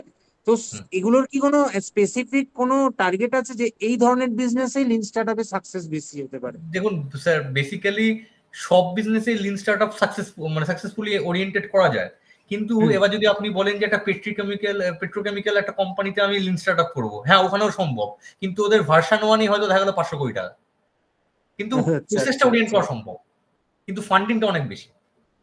হ্যাঁ, মানে আমার প্রশ্নটা এটাই ছিল, lean startup might be possible, but যে অবজেক্টিভটা আমরা মেনটেন করে লিন স্টার্টআপটাকে ফলো আপ করবো, হয়তো সেইটা সব ক্ষেত্রে সেম নাও হতে পারে। কিছু ক্ষেত্রে রিস্ক ফ্যাক্টর একটু থাকবেই, অনেক বেশি রিস্ক ফ্যাক্টর কাজ করে। মানে যেটা 500 কোটি টাকা বলা হচ্ছে সেটা অ্যাকচুয়ালি হয়তো আরো অনেক বেশি কোটি টাকার, অনেক বেশি হতে পারে। হ্যাঁ, তো সেই রেসপেক্টে 500 কোটি টাকা অনেক কম। ওরা অনেক বেশি রিসার্চ ওরিয়েন্ট করে তারপরে লঞ্চ করে। তো ওদের ক্ষেত্রে লিন স্টার্টআপ সেই অর্থে যায় না, কিন্তু একদিক দিয়ে যায়। কারণ প্রথম দিন যে কোনো পেট্রোকেমিক্যাল ফ্যাক্টরি যদি তৈরি হয়, তার যা এমিনিটিস থাকে, তার যা ফিচার্স থাকে, 5 বছর পর সাকসেসফুল রান হওয়ার পর তার প্রোডাকশন ক্যাপাসিটি থেকে আরম্ভ সমস্ত কিছু আপডেটই হয়, মডিফিকেশনই হয় বিজনেস প্রজেক্ট অনুযায়ী যদি দেখতে চাই আমরা। তো সেই হিসাবে দেখতে গেলে যে সাইকেলটা আসছে। এক্স্যাক্টলি। আচ্ছা, আমার আর একটা মোস্ট ইম্পর্টেন্ট কোয়েশ্চেন, যে এখন সাপোজ কেউ lean startup, okay, good and well and good, সে প্রথম বিল্ড করবে স্টার্টআপটার একটা ছোটখাটো একটা মানে যেটাকে বলে আর কি প্রি লঞ্চিং স্টেজে একটা সিস্টেম। তো সেটাকেও এবার মার্কেট সার্ভে করাচ্ছে। তো এই যে মার্কেট সার্ভে, যদি আমি জিওগ্রাফিক্যালি কনসিডার করি, জিওগ্রাফিক্যালি আমি এই লিন স্টার্টআপটা সাপোজ দিয়ে আমি দেখলাম একটা ছোট কনসিস্টেন্ট মানে কনফাইন্ড কোনো এরিয়ার মধ্যে আমি getting success. So is it very much effective যে একটা জিওগ্রাফিক্যাল এরিয়া ধরে লিন স্টার্টআপকে করবো, না টোটাল প্যান ইন্ডিয়া এক্সপোজার, মানে আমি ইন্ডিয়াকেই ধরছি, যদি ইন্ডিয়াই ধরি তো প্যান ইন্ডিয়া এক্সপোজার দেখে আমি লিন স্টার্টআপটাকে গ্রোথে নিয়ে যাব? একটা লিন স্টার্টআপ যখন মানে রিসার্চ মানে এই স্লাইডটা দেখতে হবে, যখন আমরা মার্কেট রিসার্চ করব বা অডিয়েন্স ডিফাইন করবো, এই এখানে কথা লিখেছে ডিফাইন দ্য অডিয়েন্স, এটা অ্যাকচুয়ালি আরো অনেক কি দেওয়া উচিত ছিল define the market, defining the market দিলে অ্যাকচুয়ালি ঠিক থাকতো কথাটা। এনিওয়ে, তো মার্কেট রিসার্চ যখন করব তখন আপনি যে পয়েন্টটা বললেন না যে আমাদের একটা ছোট এরিয়াতে, সাপোজ কলকাতাতে খুব সাকসেসফুল হচ্ছে, দেখা যাচ্ছে অন্যান্য স্টেটে খেতে নাও পারে বা অন্যান্য জায়গাতে যেতে নাও পারে, তো আমাকে দেখতে হবে আমরা যে সার্ভিসটা বা প্রোডাক্টটা লঞ্চ করছি সেটা সার্ভিস বা প্রোডাক্টটা কি অলরেডি রয়েছে মার্কেটে, যদি থেকে থাকে তাহলে তার মার্কেটটা কিরকম, সেখান থেকে আমি একটা অ্যানালিসিস পেয়ে যেতে পারি যে আমার এই প্রোডাক্টটা অ্যাকসেপ্টেড হবে কি প্যান ইন্ডিয়া বেসিসের জন্য, সেখান থেকে আমি একটা অপশন পেয়ে যাবো। এক, 2 নম্বর হচ্ছে যদি দেখা যায় যে একদম নতুন কিছু সার্ভিস বা একটা ফিউশন সার্ভিস কিছু দিচ্ছে, ফিউশন সার্ভিস তাকেই বলে যে সার্ভিসটা একাদু দৃষ্টিতে দেখতে গেলে নেই কিন্তু আছেও, সেপারেট ওয়েতে রয়েছে, দুটো সার্ভিসকে এক করে বা দুটো প্রোডাক্টকে এক করে আমি একটা সেপারেট সার্ভিস দিচ্ছি। তো এই সার্ভিসটা যদি নতুন হয়ে থাকে তাহলে আমাদেরকে প্রথমে দেখা উচিত যে যেখানে আমার হিউজলি সাকসেস রিসার্চ করে দেখতে পারলাম যে একটা নির্দিষ্ট প্লেসে আমার এটা সাকসেসফুল হচ্ছে, বা একটা উদাহরণ দিয়েই বলি না স্যার, সেটা হচ্ছে যে বাঙালি দেখবেন যে দুর্গাপুজোর আগে এগ রোল চাউমিনের দোকান ভর্তি হয়ে গেল ফর দ্য টাইমিং, ওই 10 দিন ব্যবসাটা করলো, করে বন্ধ করে দিল। তাহলে ব্যবসাটা কি শুধু 10 দিনের জন্য, তার বাদ দিয়ে ব্যবসা নেই? হ্যাঁ আছে, যারা রোল চাউমিন সারা বছর বিক্রি করছে তারা তো করছে, কিন্তু কিছু ব্যবসা কিন্তু ওই সেই সময় দুর্গাপুজোর সময় জেনারেট হলো। তো ওরা ডিপেন্ড করছে আমরা কি চাইছি, আমাদের কি ফোকাস আছে। যদি নতুন কোনো প্রোডাক্ট হয় তাহলে আমাকে যে জায়গাটা কনফিডেন্স আছে সেই জায়গাটা দিয়ে শুরু করতে হবে। শুরু করে আমরা যদি একটা জায়গায় অ্যাচিভ করতে পারি তাহলে আমরা অন্যান্য জায়গায় পেনিট্রেট করতে পারি, yes this is my product, marketing করতে পারি। দেখতে হবে তখন ট্রায়াল এরর করে যে আমার মার্কেটে প্রোডাক্টটা অ্যাকসেপ্টেড হচ্ছে কিনা, এরকম ভাবে আমরা এগোতে পারি স্টেপ বাই স্টেপ। তো আমাদের লক্ষ্য থাকবে প্যান ইন্ডিয়া বা ইন্টারন্যাশনাল বা পুরো মার্কেটটাই আমাদের, এরকম ধরে নিয়ে এগোতে হবে, কিন্তু শুরু করতে হবে খুব ছোট ভাবে, স্টেপ বাই স্টেপ যেতে হবে। আচ্ছা, তো এবারে জিনিসটা বেশ মানে এই লিন স্টার্টআপ জিনিসটা বেশ এফেক্টিভ। মানে আমার মনে হয় যে এতদিন যে কোয়েশ্চেন্স থাকতো যে ব্যবসা ইজ ভেরি মাচ রিস্কি এই সেই, তো আজকে এইটার একটা অ্যান্সার কিন্তু লিন স্টার্টআপ একটা আছে। মানে যদিও এটা আজকে থিওরিটিক্যালি ব্যাপারগুলো দেখা হচ্ছে যে জিনিসটা, বাট আগে থেকেই গুজরাটি এই সাকসেস বা যে মন্ত্র যে জিনিসগুলো, বিকজ দে আনকনসিয়াসলি এই জিনিসগুলো তারা আগে থেকেই জানতো, মানে ইনকর্পোরেট করেই তারা বিজনেসটাকে নিয়ে যেত। তো এবারে আমার একটা লাস্ট মোস্ট ইম্পর্টেন্ট কোয়েশ্চেন যেটা, সেটা হচ্ছে যে এই এই যে যেটাকে চেঞ্জ করা হয়েছে, এই যে market user flow map and MVP design, হ্যাঁ, মিনিমাম ভায়াবল যে প্রোডাক্ট, এই মিনিমাম ভায়াবল প্রোডাক্ট, তো এটা তো নিশ্চয়ই আমি কাস্টমার্স পার্সপেক্টিভেই ডিসাইড করবো weather it is minimum viable কিনা। মানে আমার কথাটা বোঝা গেল আমি কি বলছি? মানে কাস্টমার ডিমান্ডের উপর ডিপেন্ড করবে জিনিসটা মিনিমাম ভায়াবল কিনা। এরকম তো হতেই পারতো যে আমার হচ্ছে মানে জিনিসটা সত্যিই ভালো, হয়তো আমার মার্কেটিং টিম বা কেউ বা আমি কাস্টমারের মধ্যে এই ব্যাপারে ভালো এটা তৈরি করতে পারছি না। সো এই জায়গার গ্যাপ কি কোনো মিটিগেট করার কিছু রাস্তা আছে? না, ব্যাপারটা এরকম না স্যার, ব্যাপারটা পুরোপুরি এরকম ঠিক নয়। ডেফিনেটলি এমভিপি কাস্টমার ওরিয়েন্টেড, 100বার মার্কেট ওরিয়েন্টেড, কাস্টমার ওরিয়েন্টেড, কিন্তু একটা জিনিস বুঝতে হবে স্যার, মানে আমি যদি মোবাইলের উদাহরণ দিয়ে বোঝাই, তো আজকের দিনে যে ফোনের থেকে বেশি ক্যামেরার প্রতি ইম্পর্টেন্স দেয় মানুষ। কিন্তু যেদিনকে এমভিপি হিসাবে যদি দেখি মোবাইলের ইভলিউশনটা যদি দেখতে চাই আমরা, প্রথম দিন ফোনটাকে কলিং এর জন্যই প্রেফারেন্স দেওয়া হতো, তখন ক্যামেরার জন্য প্রেফারেন্স দেওয়া হতো না। আমি একদম স্টার্টিং এজের কথা বলছি না, কোল্ড এজের কথা বলছি না, আমি বলতে চাইছি যখন মাল্টিমিডিয়া সেট ইন্ট্রোডাকশন হলো মার্কেটে, তখনও কিন্তু ক্যামেরার একটা ইম্পর্টেন্স ছিল ঠিকই, কিন্তু একটা লার্জ মানে তখন তো আর মোবাইলটা সবাই আজকালকার টিনেজার যেরকম ভাবে অ্যাভেল করছে তখন তো করতো না, তখন করতো অনেক বেশি যারা ফাইন্যান্সিয়ালি স্ট্রং তারাই করতো। আর যারা ফাইন্যান্সিয়ালি স্ট্রং তারা মোবাইলে কথা বলার জন্য বেসিক্যালি নিত, কিন্তু তারা বাড়িতে আসার পর ছেলেমেয়েরা আমরা যখন ছোট ছিলাম আমরা নিতাম যে একটু রেডিও শুনবো বা একটু গেম খেলবো, কিন্তু মেন ইন্টারেস্ট ছিল কিন্তু কাস্টমার দেখতে গেলে আমাদের বাবারাই ছিল মেন কাস্টমার, যাদের ছিল মোবাইলে ফোন করাটাই কথা বলা কাস্টমার, তাই না? তো ইভলিউশনটা পার্ট বাই পার্ট হয় দুটো কারণের জন্য। এক তো এটা হলো যে অ্যাফোর্ডেবিলিটি একটা কথা আছে স্যার, তখনকার দিনে যদি 25,000 টাকা একটা ফোনের দাম হতো ক্যামেরা দিয়ে, সম্ভব ছিল না কারোর পক্ষে।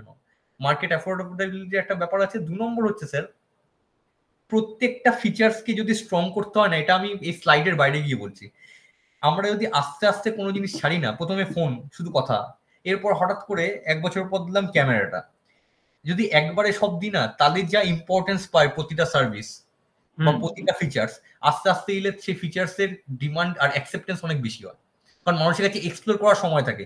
সবকটা সার্ভিস একসাথে এলে এটা এক্সপ্লোর করবো না ওটা এক্সপ্লোর করবো, করতে অনেক সময় লেগে যায়, অনেক ট্রায়াল এরর থেকে যায়।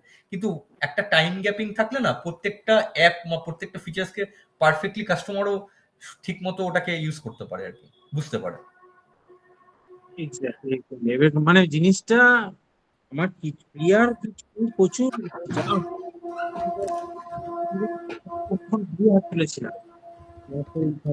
আপনার শোনা যাচ্ছে না স্যার। প্রথমেই আমি কিন্তু হাত তুলেছিলাম, তখন হচ্ছে কোশ্চেনটা অ্যাকচুয়ালি এসেছিল, তারপরে আমি দেখতে পাইনি, সরি। ওটা নষ্ট করিনি। এটা অফলাইন ইন্টারঅ্যাকশন হলে এক একটা জায়গায় জায়গায় কোশ্চেন আসলে তখন এগুলো আস্তে আস্তে ক্লিয়ার হয়ে যায়। ইটস মানে জিনিসটা বেশ সুন্দর, ইন্টারেস্টিং ওয়ান। আমি অবশ্যই এটা নিয়ে প্রিন্সিপাল স্যারের সাথে আবার বসবো, আমি দেখবো যদি একটা অফলাইন অ্যারেঞ্জমেন্ট করা যায়। ওটা এরকম কোনো টক নয়, just face to face interaction হবে।